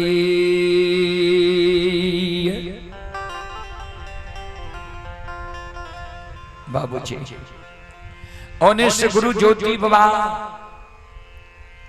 आग जल के भार लेने राजा चंद्रबली के द्वार के ओर आब रहले।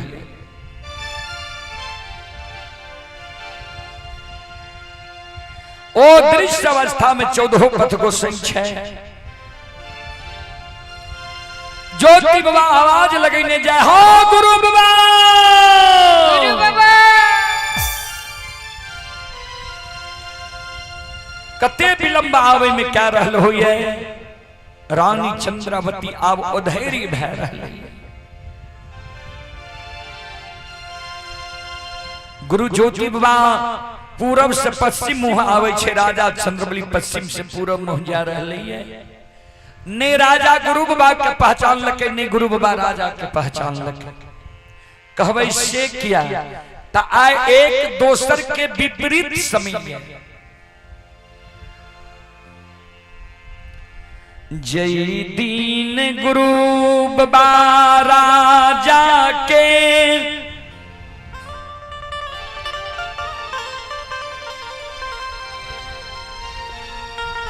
द्वार अइलै रहे वही दीन गुरु बाबा के कोरिया शरीर रही। आठों अंग शरीर में कोर कुष्ठी रही लहू पीब पमार चलई रही अगल बगल लोग नहीं बुलई रही। शरीर से दुर्गंध चले रहे। आय गुरु बाबा के स्वच्छ शरीर छे सूरत लागे छे द्वितीया के चांद के मलिन कह रहे।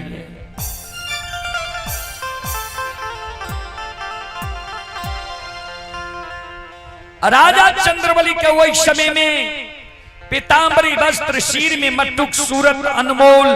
आय राजा चंद्रबली के बड़ा बड़ा बाल बड़ा बड़ा दाढ़ी बड़ा बड़ा नाखून। नहीं गुरु बाबा राजा के पहचान लके नहीं राजा गुरु बाबा के पहचान लके। दोनों बगल कट के दोनों से जा रहे हैं। जब राजा चंद्रबली गुरु बाबा से कुछ दूर निकल गए पूरब मुंह धर्मराज बाबा कहे बजरंगबली के बजरंगबली जय राजा के कारण ज्योति अचमित के सीमा पर काने रहे अचमित के सीमा से लौटे रहे। वो राजा के ज्योति नहीं पहचान सकले। प्रत्यक्ष भागले धर्मराज बाबा बजरंगबली राजा चंद्रबली के कहे गुरु ज्योति बाबा के कहे हे हो बनवासी हे हो जय राजा के कारण सीमा से लौटई रहो। ऊ राजा तोरा नहीं पहचान सकलो। कल के बाबा कहाँ छे राजा कहां छे धर्मात्मा सत्यवादी। कल के उजी पूरब में गुरु गुरु के शोर मचैने जा रहा है, वह न राजा छिया।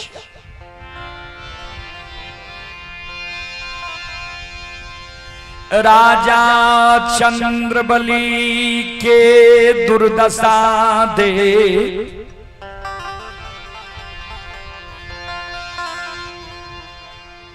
ज्योति बाबा के आंख से आंसू गिरई छे।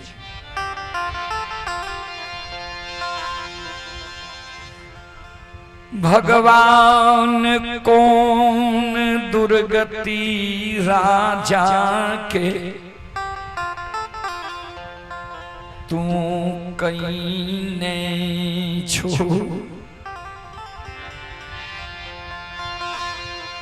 ज्योति बाबा आवाज लगावे, हे राजा, हे सत्यवादी धर्मात्मा चंद्रबली,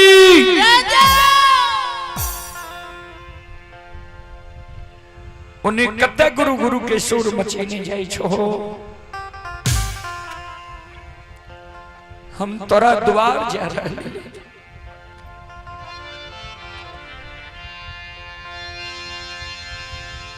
ज्योति बाबा के शब्द सुन राजा चंद्रबली लौट के ज्योति बाबा लग चल आबै छै। कर जोर लै छै बाबा हो,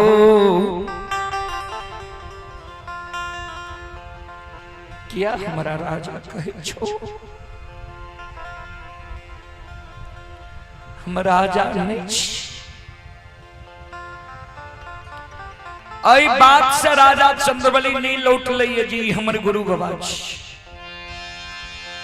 राजा चंद्रबली आई बात से लौट लिये जे आय 6 वर्ष 2.5 महीना राजा के बेटा का मरण भेले। 6 वर्ष 2.5 महीना से राजा के कान में राजा के शब्द नहीं गए। चंद्रबली धर्मात्मा के शब्द नहीं गए, सत्यवादी के शब्द नहीं गए। क्या तो समाज के लोग राजा के नाम बदल देने रहे। पापी अनजाति घिनौन चैया नाम रखने रहे।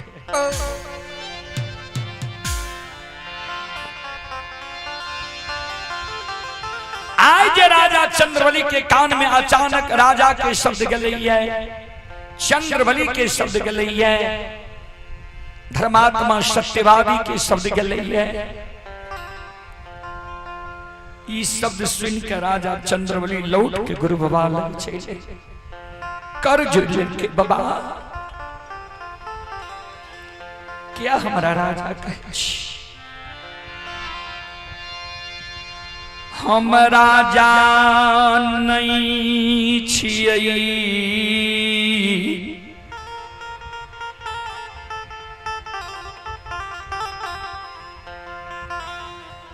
जय दीन भगवान धन संपत्ति देने रही।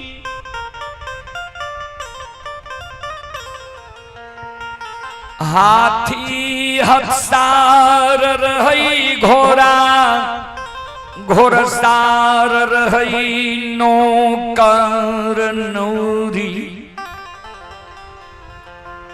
मुंशी देवान रही। वही दीन हम राजा रही। जहाँ दीन लक्ष्मी दुआर से भाग गई, अमीर से गरीब बन गेलियै, दानी से दरिद्र बन गेलियै। वहाँ दिन हम निर्धन भै गेली।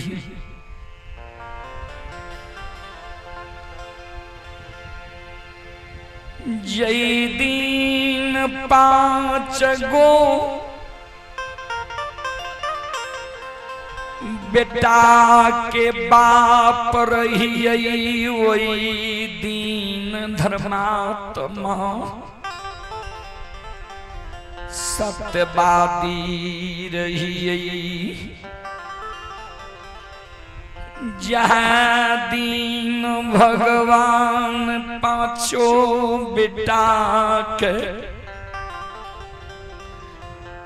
एक सिरहान मार दिल कई, वह दीन हम पापी बन गेली। बाबा बेटा कन्याग में जलिए, नहीं पानी में भसलिए। 5 बेटा के मंजूसाल बना के तेल फुलेल लगा के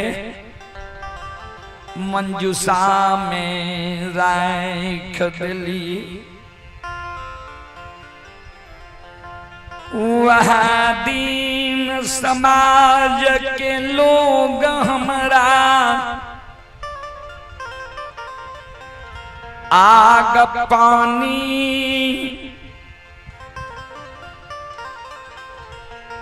ठाकुर कमार बैर दिल कई। नहीं ककरे द्वार पर जायल दई छै, नहीं ककरो नहीं कोई हमरा द्वार पर आबै छै। लोग हमरा अनजतिया पपिया बाघिनौन कही। बाबा हम राजा नहीं, सत्यवादी धर्मात्मा नहीं, हम पपिया बा चैया अंजतिया घिनौन।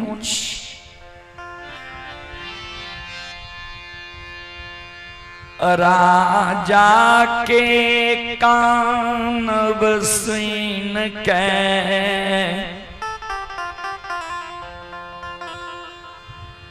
गुरु ज्योति बाबा राजा के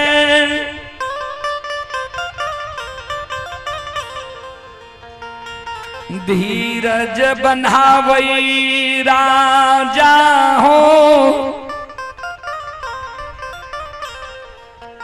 एहो नहीं कानो नहीं आँख से आंसू गिरावा।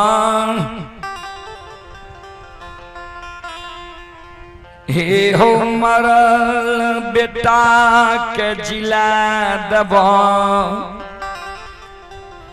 धन संपत्ति लक्ष्मी के लौटा दो। राजा ने आशा सुख तेरा दुख दर्द कहूं जैन के लिए धीरज माना। भगवान प्रसन्नता था। हे हो राजा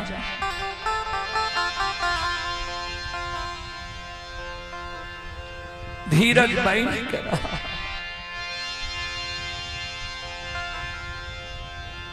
हमारा ले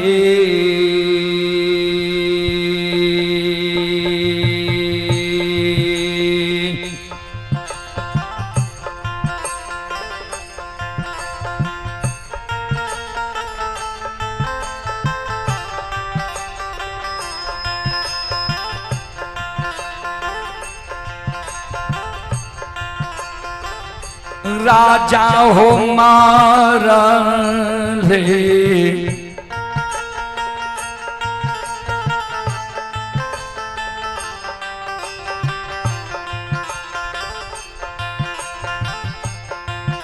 आहो बेटा के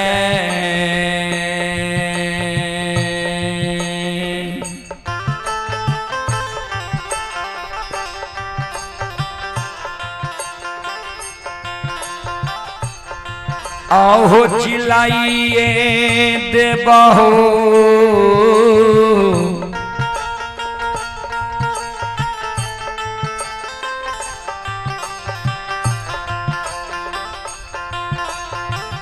राजा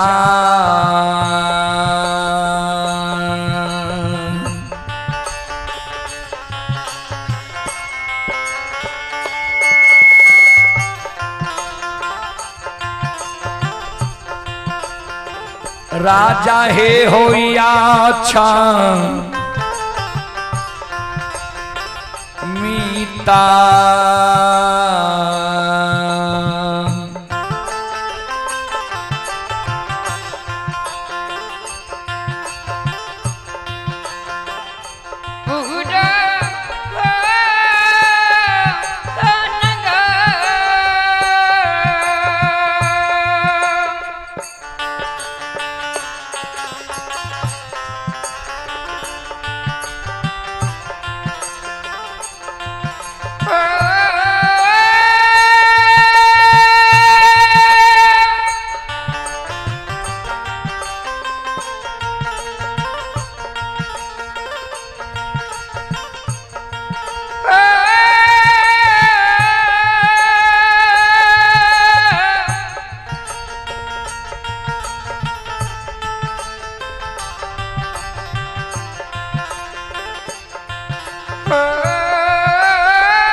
राजा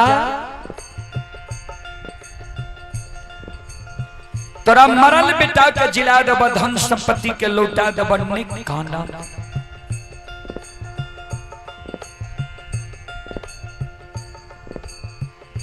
श्रोत बाबू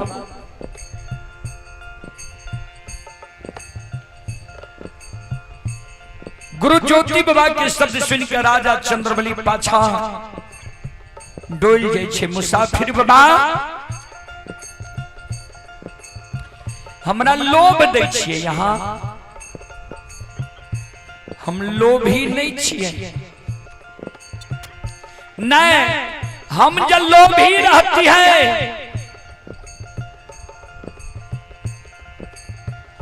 एक हंसी के कारण 5 गो बेटा मर गए, धन संपत्ति द्वार से विदा भ गए, खसी सुसार लगा देती है, बेटा नहीं मरती है।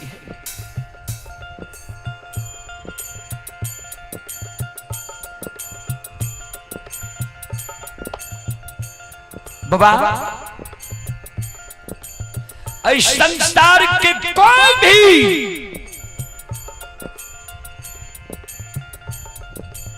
साधु संत ऋषि महात्मा संत महंत में इस शक्ति नहीं है जो हमारा मरल बेटा के जिला देते, धन संपत्ति के लौटा देते। हाँ,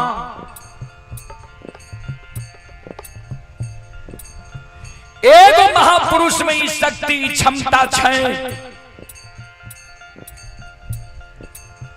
जे हमर मरल बेटा के जिला सके छे, धन संपत्ति के लौटा सके छे।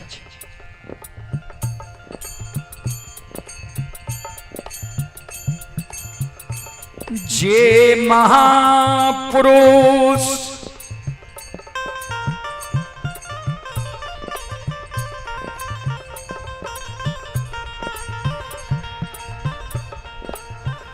बारह वर्ष के लिए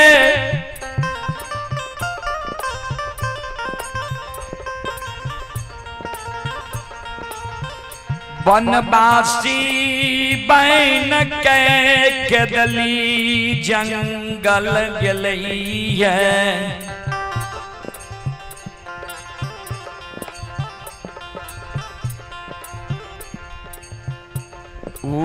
गुरु बाज के दली से लौट के आवई,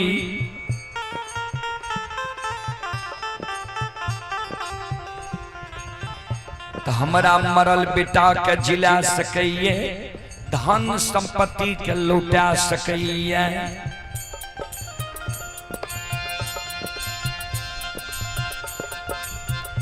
आइए आप ही दीपक कुमार यादव, दीपक कुमार यादव जी की ओर से श्रद्धा के साथ बड़े उदार दिल से 51 रुपये की पुरस्कार ऑनलाइन फोन पे के द्वारा आए हैं। श्रद्धालु को बहुत बहुत धन्यवाद, लाख लाख शुक्रिया, बहुत बहुत साधुवाद। जय हो दानी श्रद्धालु की जय हो, उनके समस्त परिवार की जय हो।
गुरु ज्योति बाबा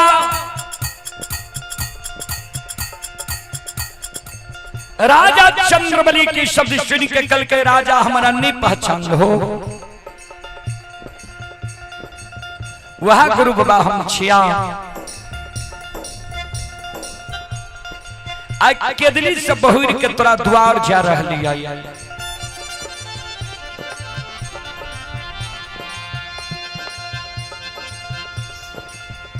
राजा चंद्रबली कल के सुनो, यहाँ हमारे गुरु बाबा नहीं छिए, क्या झूठ बाजी छिए। हमारा गुरु बाबा के आठों अंग शरीर में कोई कुश्ती रहे।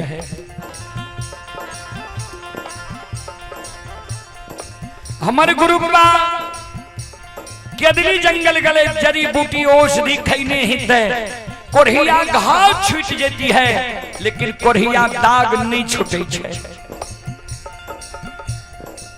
यहाँ के शरीर में कहीं कोढ़िया दाग कोढ़िया बीमारी नहीं है।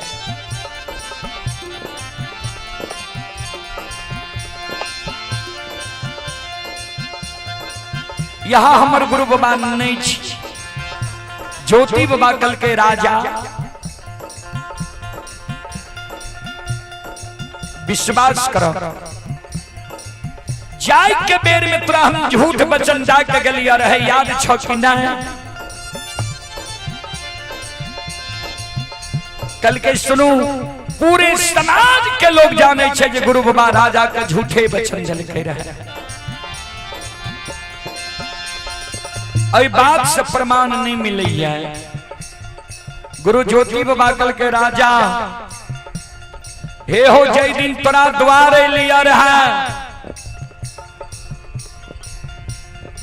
आवे लागलिए तोरा प्रमाण दलिया रे। जय दिन तोरा द्वारे खसी गला करे संधाग टूट जेता, खसी गहवर में जाके प्रणाम करता।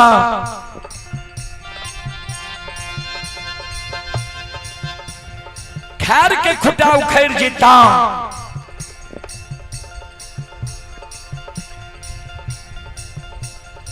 जय दिन कोनो आपत्ति विपत्ति ये तो चौरा में तुलसी सुखा जीता। जय दिन तोरा द्वार एवं सुखल तुलसी हरियर कचोर भे जीता।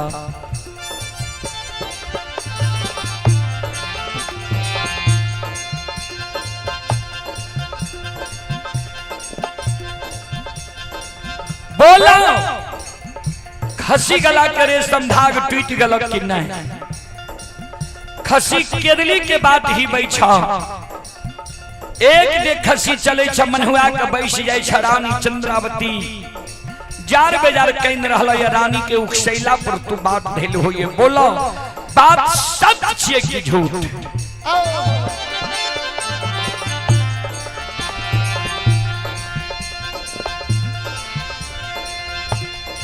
राजा चंद्रबली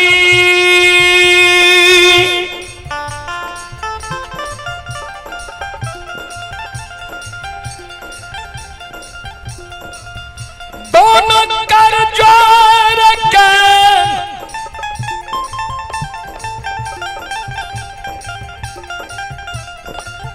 गुरु बाबा के चरण में गिर जाए छई।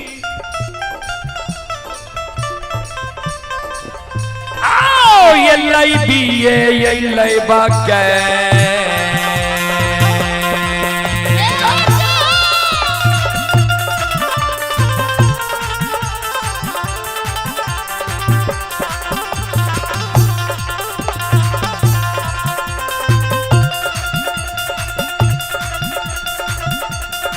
हो सत्यवादी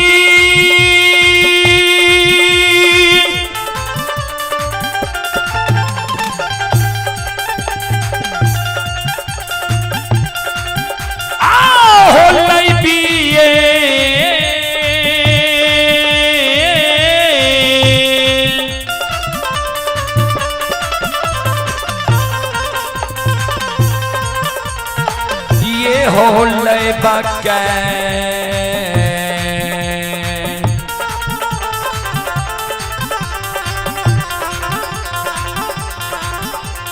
करै छै हो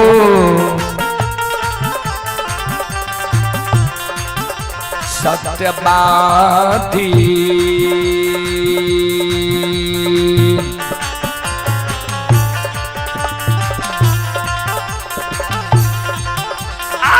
गुरु चरण में करइए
यो सुनो सुनो सुन भैया सुन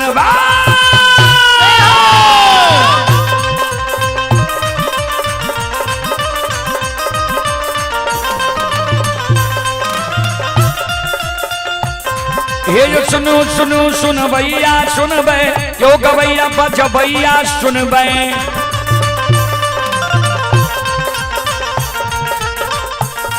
आये माँ बहना ये ध्यान से सुन बे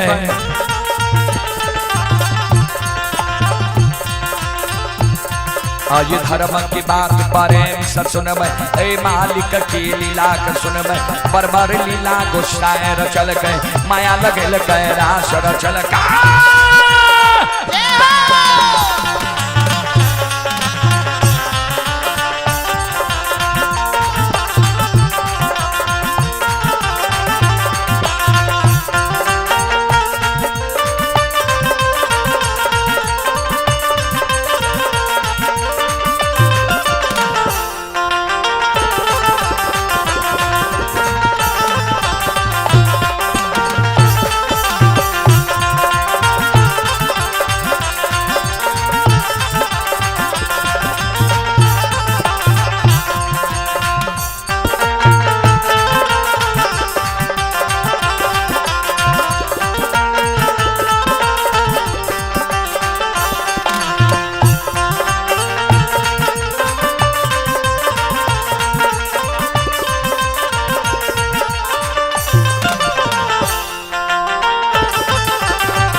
आइए आप हैं विजय यादव। विजय यादव झरबाग के निवासी ही श्रद्धालु की ओर से 51 रुपए की पुरस्कार आए हैं। श्रद्धालु को बहुत बहुत धन्यवाद, लाख लाख शुक्रिया, बहुत बहुत साधुवाद। आप ही दीपक कुमार यादव टेंगराहा कारवा स्थान के निकट से ये श्रद्धालु ऑनलाइन फोन पे के द्वारा 51 रुपए की पुरस्कार भेजे हैं। श्रद्धालु को बहुत बहुत धन्यवाद, लाख लाख शुक्रिया, बहुत बहुत साधुवाद। जय हो दानी श्रद्धालु की जय हो, उनके समस्त परिवार की जय हो।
हे हो भला बाबा भंडार कभरी दी हो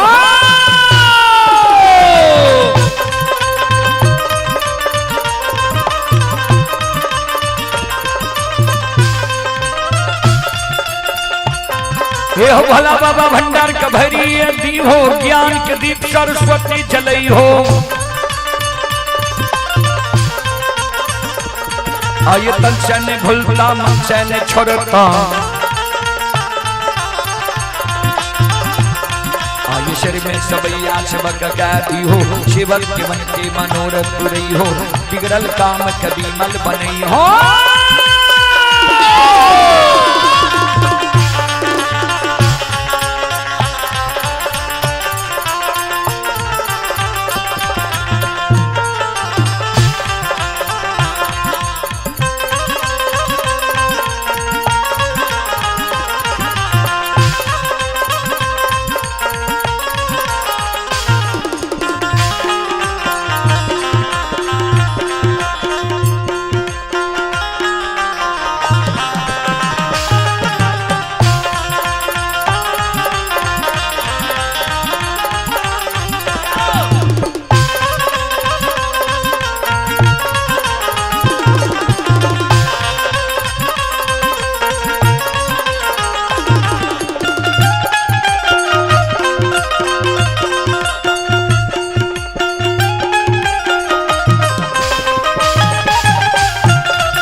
आइए आप हैं Vipul vegetables and fruit supplier Azadpur mandi Delhi.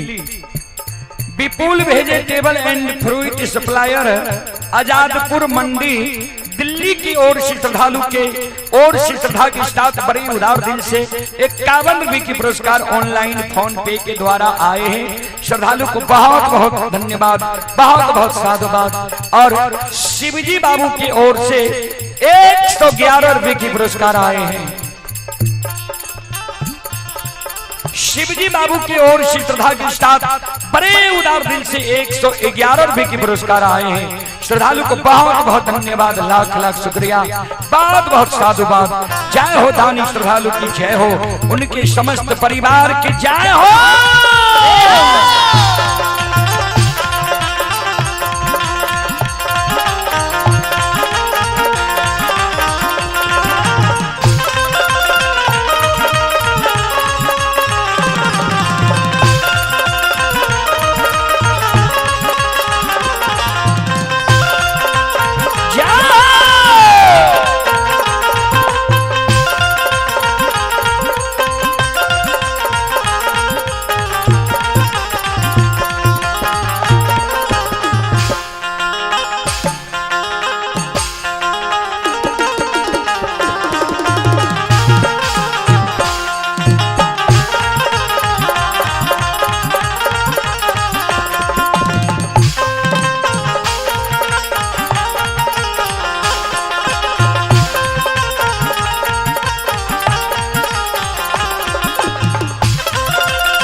गुरु बाबा आशीर्वाद दे जिया जिया राजा, जा तक धरती धरातल चांद सूर्य माता पिता सत्य धर्म रहता, ता तक तोहर नाम इस दुनिया में अमर रहता। राजा चंद्रबली कहे गुरुदेव 12 वर्ष बिना अन्न बिना जल बिना नींद बिना नारी बिना जूरी छाहर के कोना के दिल जंगल में समय के बिता ले। ज्योति बाबा धर्मराज बाबा के इशारा करे भगवान देखियो हमरा भक्त के एकरा कते दुख दलिए जे राजा से रंक बना दलिए अमीर से गरीब बना दलिए दानी से दरिद्र बना दलिए। बुढ़ारी उम्र में 5 गो बेटा दलिए 5 बेटा का एक सिरहान यहाँ मार दलिए। अपना दुख के राजा भुला गए हमरा से केदली के समाचार पूछे छे। ज्योति बाबा कल के राजा एहो केदली में जे सुख भेले जीवन में आब सुख हमरा नहीं मिलता है। गुरु ज्योति बाबा के आधार में राजा चंद्रबली आये की रही ये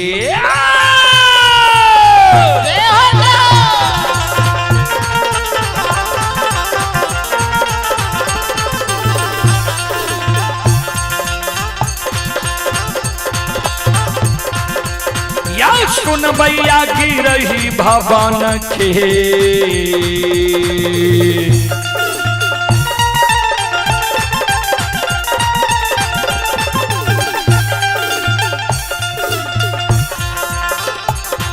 एहो बात धरे छे ज्योति बाबा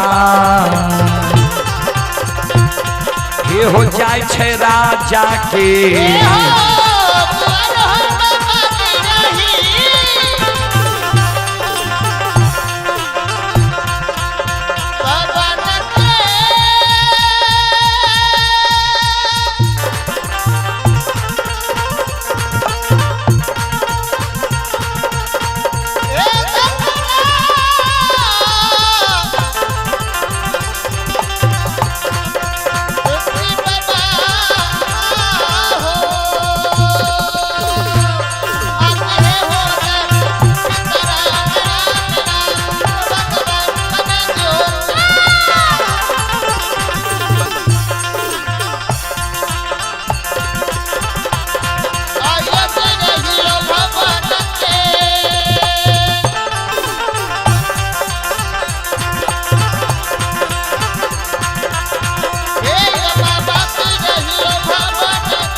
ज्योति बाबा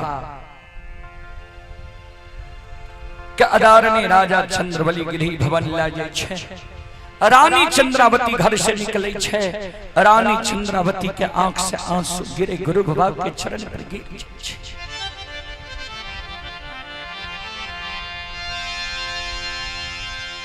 गुरु बाबा के चरण पर गिर के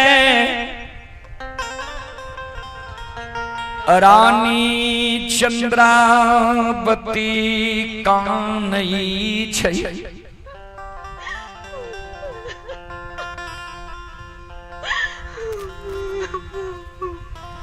आँख से आंसू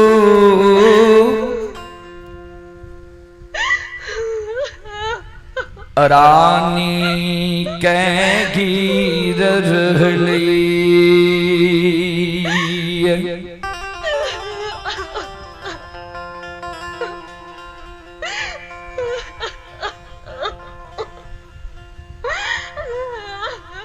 गुरु बाबा रानी के धीरज बंधावे ने काना ने आंसू गिरावा। तोरा मरल बेटा के छिलाए दबा, धन संपत्ति के लौटा दबा, बिछड़ल समाज के तरह से मिलाए दबा ने काना। श्रोता बाबा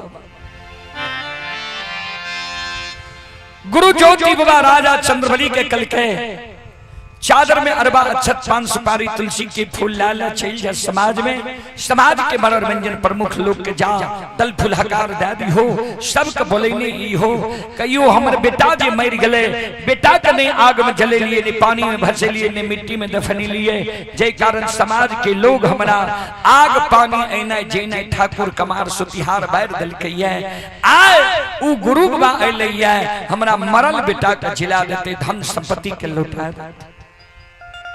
चलियो हमारा द्वार हम सत्य और धर्म पर रहिए कि नहीं रहिए देखो।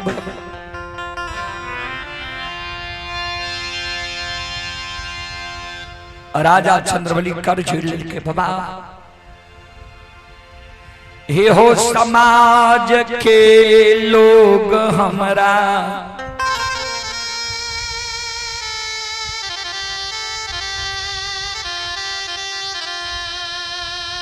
आग पानी ऐना जैनाई ठाकुर कमार सुतिहार बारने छै।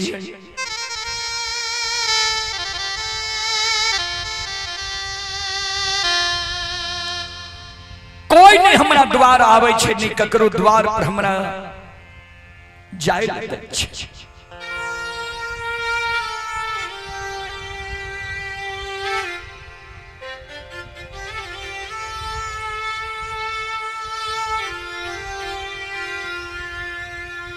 गुरु बाबा कल के राजा समाज के लोग तोरा बार नहीं छो कि तू समाज के बार नहीं छो। कल के बाबा समाज के लोग हमरा बार नहीं छे, कल के जो समाज के लोग तोरा बार नहीं छो तो समाज में कोनो उत्सव है शादी विवाह मुंडन भगे तोरा नहीं कहता किया तो उ तोरा बार नहीं छो। तू समाज के नहीं बारने छो, तोरा यहाँ कोनो उत्सव है तो तू समाज के कहबो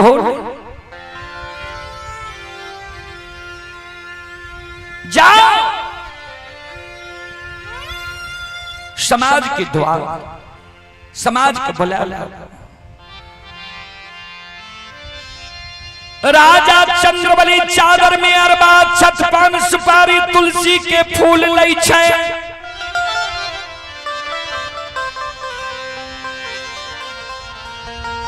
समाज में जाय छे, समाज के मनोरंजन प्रमुख लोग के घर घर द्वार द्वार जाके दल फुलहकार दे।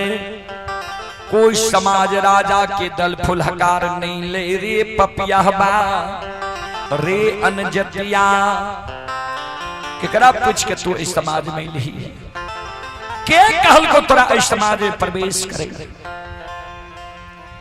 राजा कहे बाबा जे बेटा हमर मर गल जय बेटा के नहीं आग में जले लिए नहीं पानी में भसे लिए नहीं मिट्टी में दफने लिए, वह कारण सब समाज मिल के हमारा आग पानी ऐना जैना ठाकुर कमार सुतिहार बैर ढाइठ दिलिए।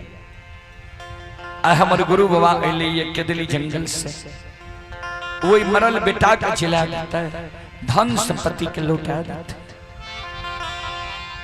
चलियो देखबे जे हम सब धर्म पर रहिए कि नहीं रहिए। समाज के लोग कहे रे पपियाबा हे रे एक दो दिन के मरल लोग जिंदा नहीं छे, तोरा बेटा के 6 वर्ष 2.5 महीना मरल भेलो ये 6 वर्ष 2.5 महीना के मरल लोग जिंदा हो। भाग हमरा द्वार से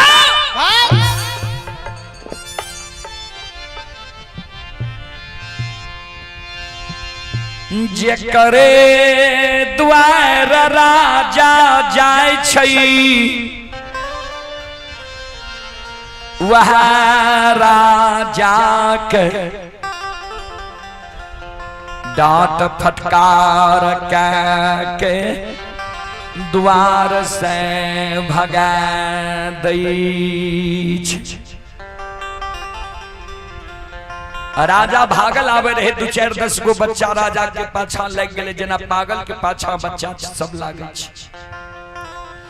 इन्हीं से मरर बाबा जाए रहे, मरर बाबा कल के कथी के शोरगुल छिए कथी के हल्ला छिए। बच्चा सब कल के बाबा पपिया के आग पानी बारने छिए समाज में नहीं आवे ले दै छिए ने पपिया आए बिना बुझल समाज में चले मरर बाबा कल के रे पपिया ककरा पूछ के समाज में ली के तोरा आदेश दिल को समाज में आवे के ले राजा कर जोड़ के बाबा जे बेटा हमर मर गए जे बेटा के ने आग में जले लिए ने पानी में भसेलिए ने मिट्टी में दफने लिए वह कारण ने यहाँ सब समाज हमारा आग पानी ए नहीं जे नहीं ठाकुर कमार सुतिहार बढ़ाइट बैर दिलिए आय हमारे गुरु बाबा एले के दिली जंगल से वही मरल बेटा का चिल्ला देते धन संपत्ति के लौटा देते चलिए हम सब धर्म पर रहिए कि नहीं रहबे रहिए यहाँ सब परख कर मरर बाबा कल के रे पपिया रे एते दिन के मरल लोग जिंदा है जो भाग तोहर बेटा मर गलो धन संपत्ति द्वार से चल गलो तू पागल भ गई राजा चंद्रबली लौट जाय छे एक डेग आवे दोसर डेग तेसर पग उठेल के मरर बाबा कल के रे पपिया या तोरा द्वार जेबो राजा चादर से अरबा छत पान सुपारी तुलसी की फूल दे मरर बाबा के लियो समाज के आदेश दियो हमरा द्वार आवे के मरर बाबा कल के वना नहीं जेबो तोरा द्वार कल के तब कल के सुन ले हेरो जो तोरा गुरु बाबा में शक्ति छो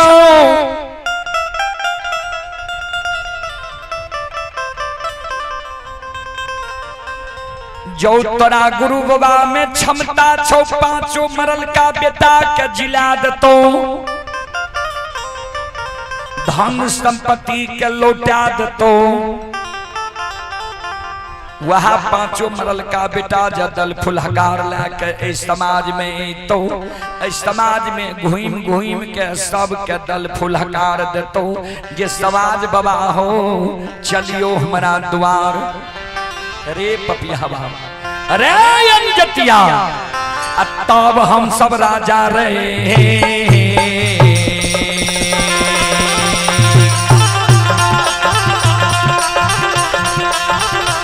अरे ताबा हम सब रे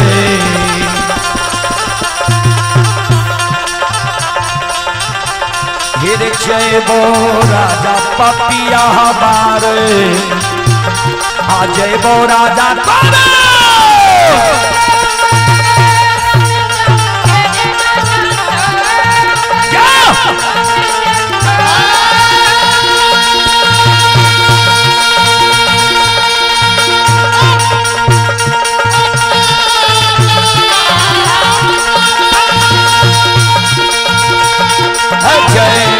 राजा पपिया हो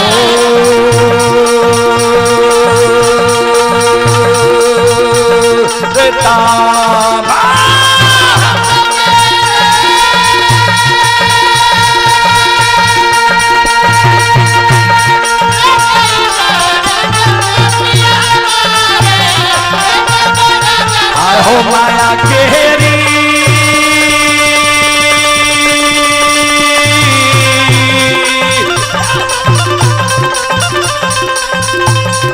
माया हो रोते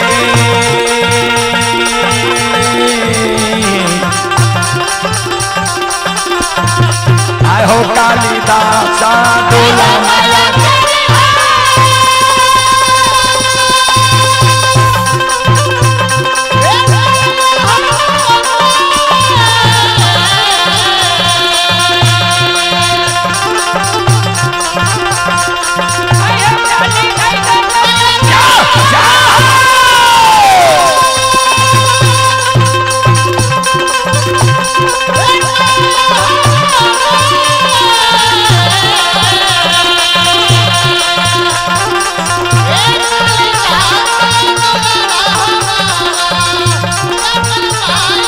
आ गई बेरी बेरी गए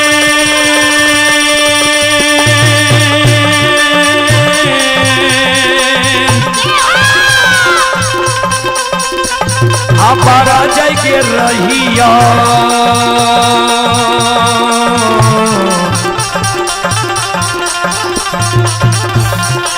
आए गए मालिन के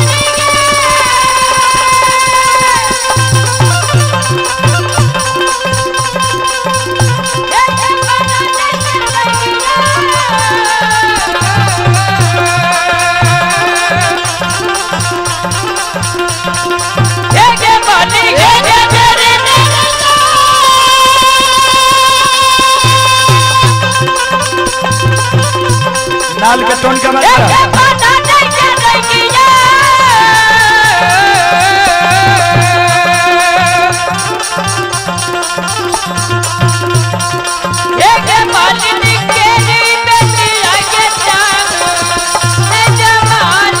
आज ये कौना बाग में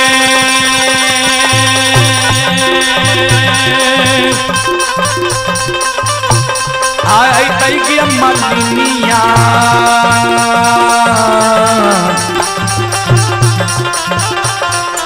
आई गए काली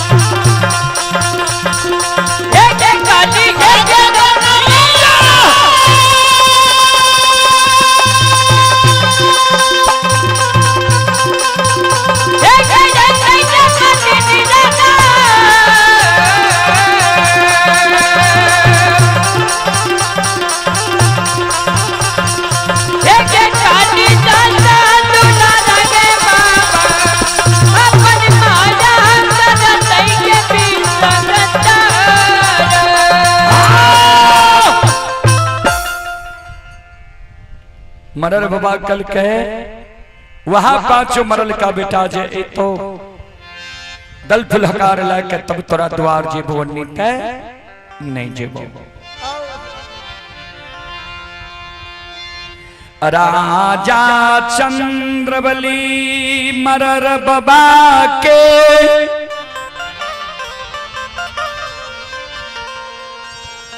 शब्द सुन कानल कानल गिरही भवन जाय छई गुरु बाबा के चरण पर गिर जाय छई। गुरु बाबा कल के काने किया छोकी भेला कल के बाबा कोई समाज के लोग दल फुलहकार नहीं ले लिखे कल के कहल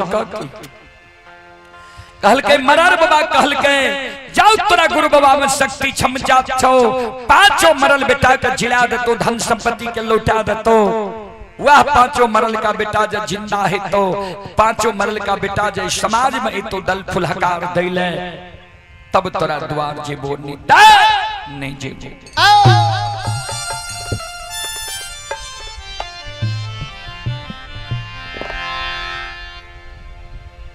गुरु बाबा कल के राजा सुना समाज के मान सम्मान दे ले हो समाज के लोग तोरा मान सम्मान के ठुकरा दिलका जे समाज तोरा मान सम्मान के ठुकरा दिलका वही समाज के बिना बोलाल जा तोरा द्वार हम नहीं पहुंचा दी तो कथिल 12 वर्ष के दिन जंगल में हम ताप के लिए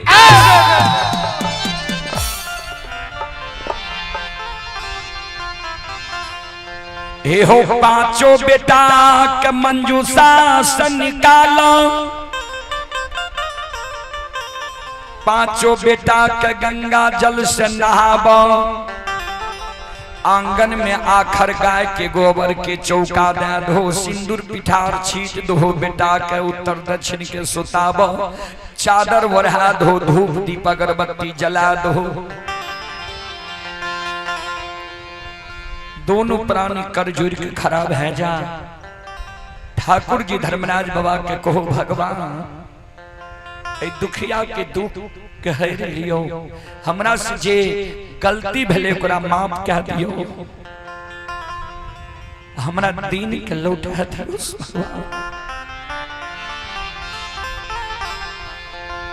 राजा रानी दोनों प्राणी मंजूषा से बेटा के निकालै छै, गंगा जल से नहावै छै। आंगन में आखर गाय के गोबर के चौका दै छै, सिंदूर पिठार छीट दै छै, पांचों बेटा के सुता दै छै, चादर ओढ़ा दै छै, धूप दीप अगरबत्ती जला दै छै। दोनों प्राणी कर जोड़ के खड़ा भए जाइ छै। हो ठाकुर जी, हो धर्मराज बाबा, हे हो यही दुखिया के दुख के भगवान आए अछमीत नगरी में हेर लेबई। श्रोता बाबा, हे माँ बहन बाबू भैया सब, ज्योति बाबा कूस के खोचरा से माँ गंगा के पवित्र जल निकालै छै। संकल्प लै छै हो ठाकुर जी, राजा के पांचों बेटा पर सत्य नाम के उच्चारण के जल छिड़कबे, राजा के पांचों बेटा जिंदा भै जाए के चाहिए।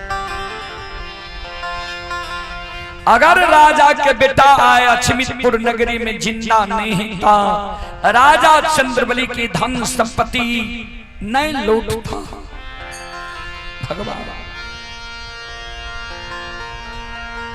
ता देखा ले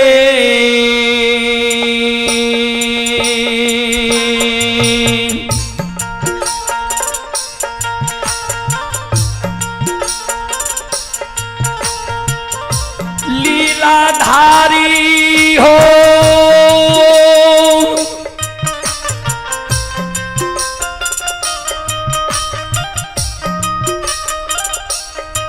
आहो देखा ले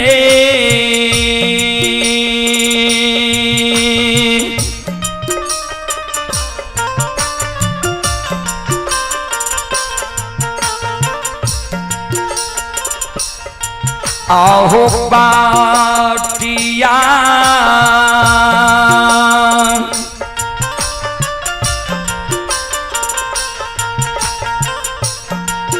आहो के दली के छै,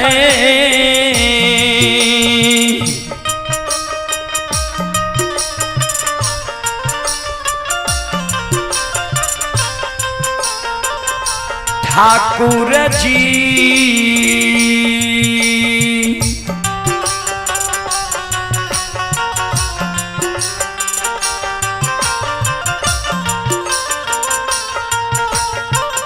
चल जैब के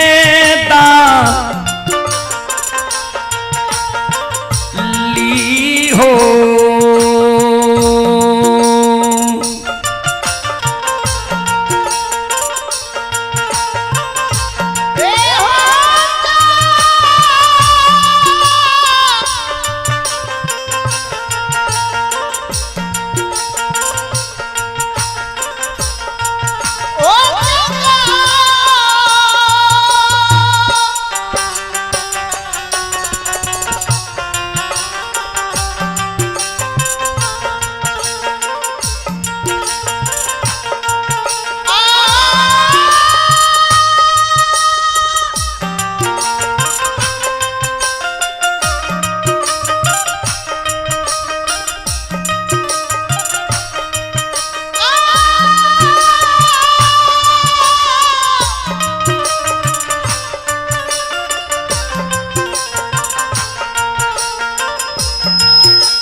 देखले बटिया हमारा केदली जंगल के छे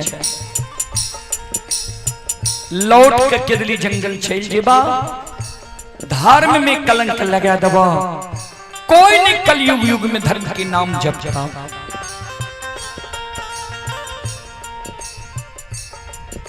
आइए श्री शिवजी बाबू की ओर से श्रद्धा की साथ बड़े उदार दिल से 61 रुपए की पुरस्कार आए हैं। गुरुजन के चरण कमलों में कोटि कोटि नमन करता हूं, आशीर्वाद चाहता हूं, भगवान से कामना करता हूं भगवान श्रद्धालु के मनोकामना को पूर्ण करें। जय हो दानी श्रद्धालु की जय हो, जय हो दानी श्रद्धालु के समस्त परिवार की जय हो।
भगवान के महिमा ए दुनिया में अगम अपार छे। भगवान के कृपा होय छे पल, क्री माने होय छे करना, पा माने होय छे पाना। जे करबै ने पल में उपाय जेबै। संत शिरोमणि श्रोदाबंद हो राजा रानी सब धर्म पर रहले, भगवान आए माया के विस्तार क्या देलके। संत शिरोमणि श्रोदाबंद हो आओ ये मारा ले ये बे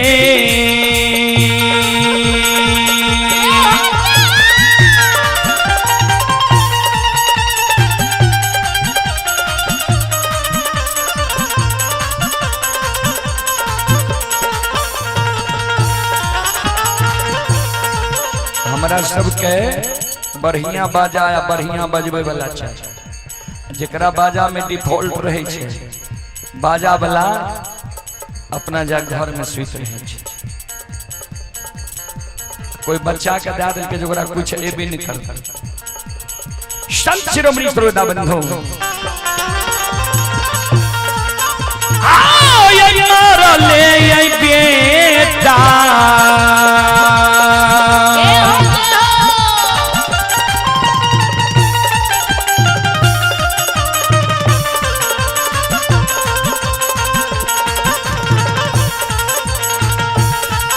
ये यो जिंदा भेलै राजा के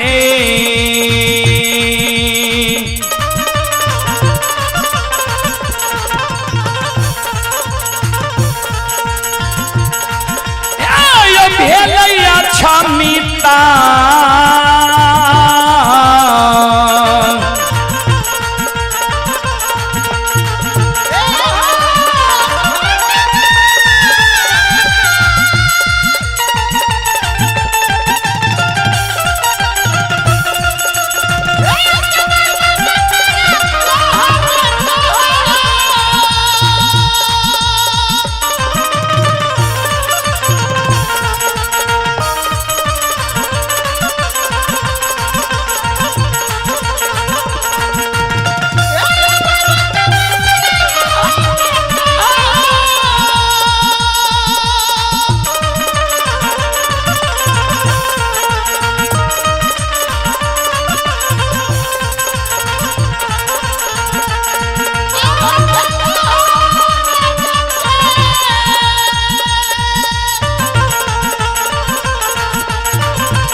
राजा चंद्रबली के मरल बेटा जिंदा भ गए, धन संपत्ति लौट गए।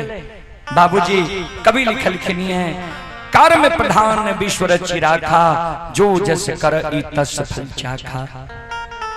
सत्य धर्म पर राजा रहले, आ राजा के बेड़ा पार भ गए, बेटा जिंदा भले। समाज के लोग भी राजा के दुआरे अले, पूरे समाज में शोर भ गए जे राजा के 6 वर्ष 2.5 महीना के मरल बेटा जिंदा भ गए।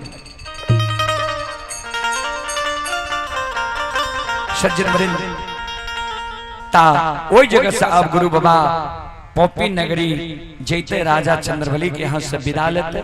चलो अपने सब श्रोता बंधु माँ बहन से अब एक बार आग्रह करबे, यहाँ सब हाथ से ताली बजा के एक बार भगवान के दरबार में हाजिरी लगा लिया। उसके बाद हम अपना वाणी के विराम दे, कारण हमरो सबके जाना छे दूर, इधर भी सुसार लगना छे, 1 बजे ही सुसार लगती है। समय 3 के पार कर गए। चलो ता एक बार आग्रह करबे श्रोता बंधु से, दोनों हाथ से ताली बजा के मुखार वृंद से भगवान के नाम लिया, भगवान के दरबार में हाजिर लगा लिया। बोलो राम सिया राम, सिया राम जय जय राम, राम सिया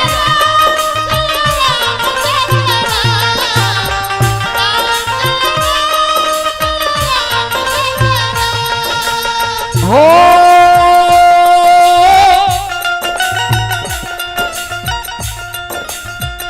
मंगल भवन अमंगल हारी,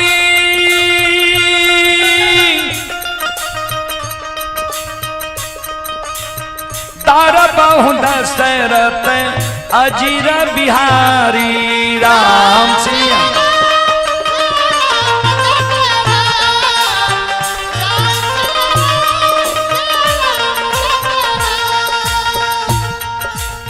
हो।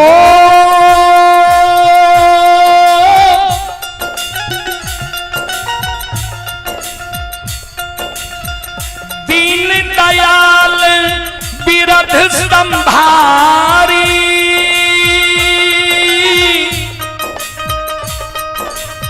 हरहु नाथ मम संकट भारी, राम सिया राम, सिया राम जय जय राम।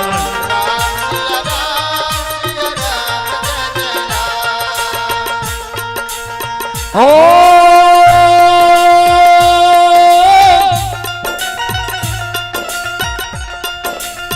होई है वही जो राम रच राखा,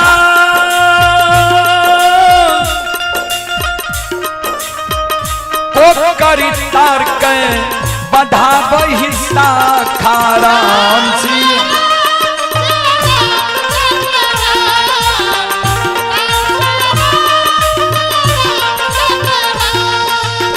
हो।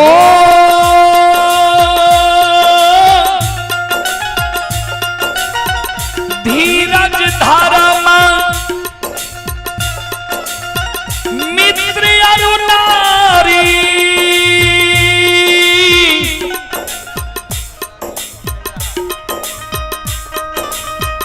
विपत्ति काल परे खहु चारी, राम सी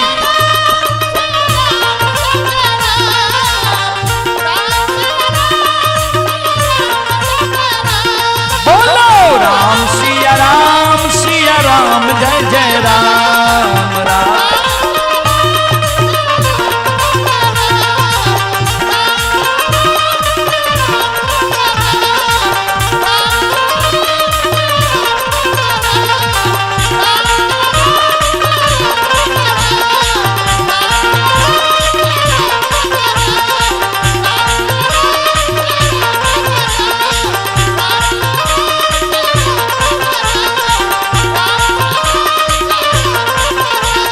बोलो बोलो सच्चे दरबार की, भक्ति और भगवान की,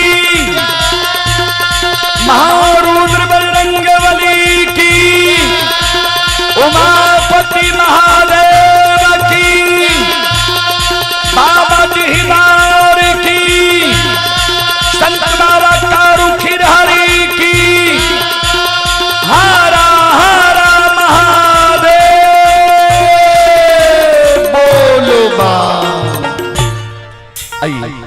अपने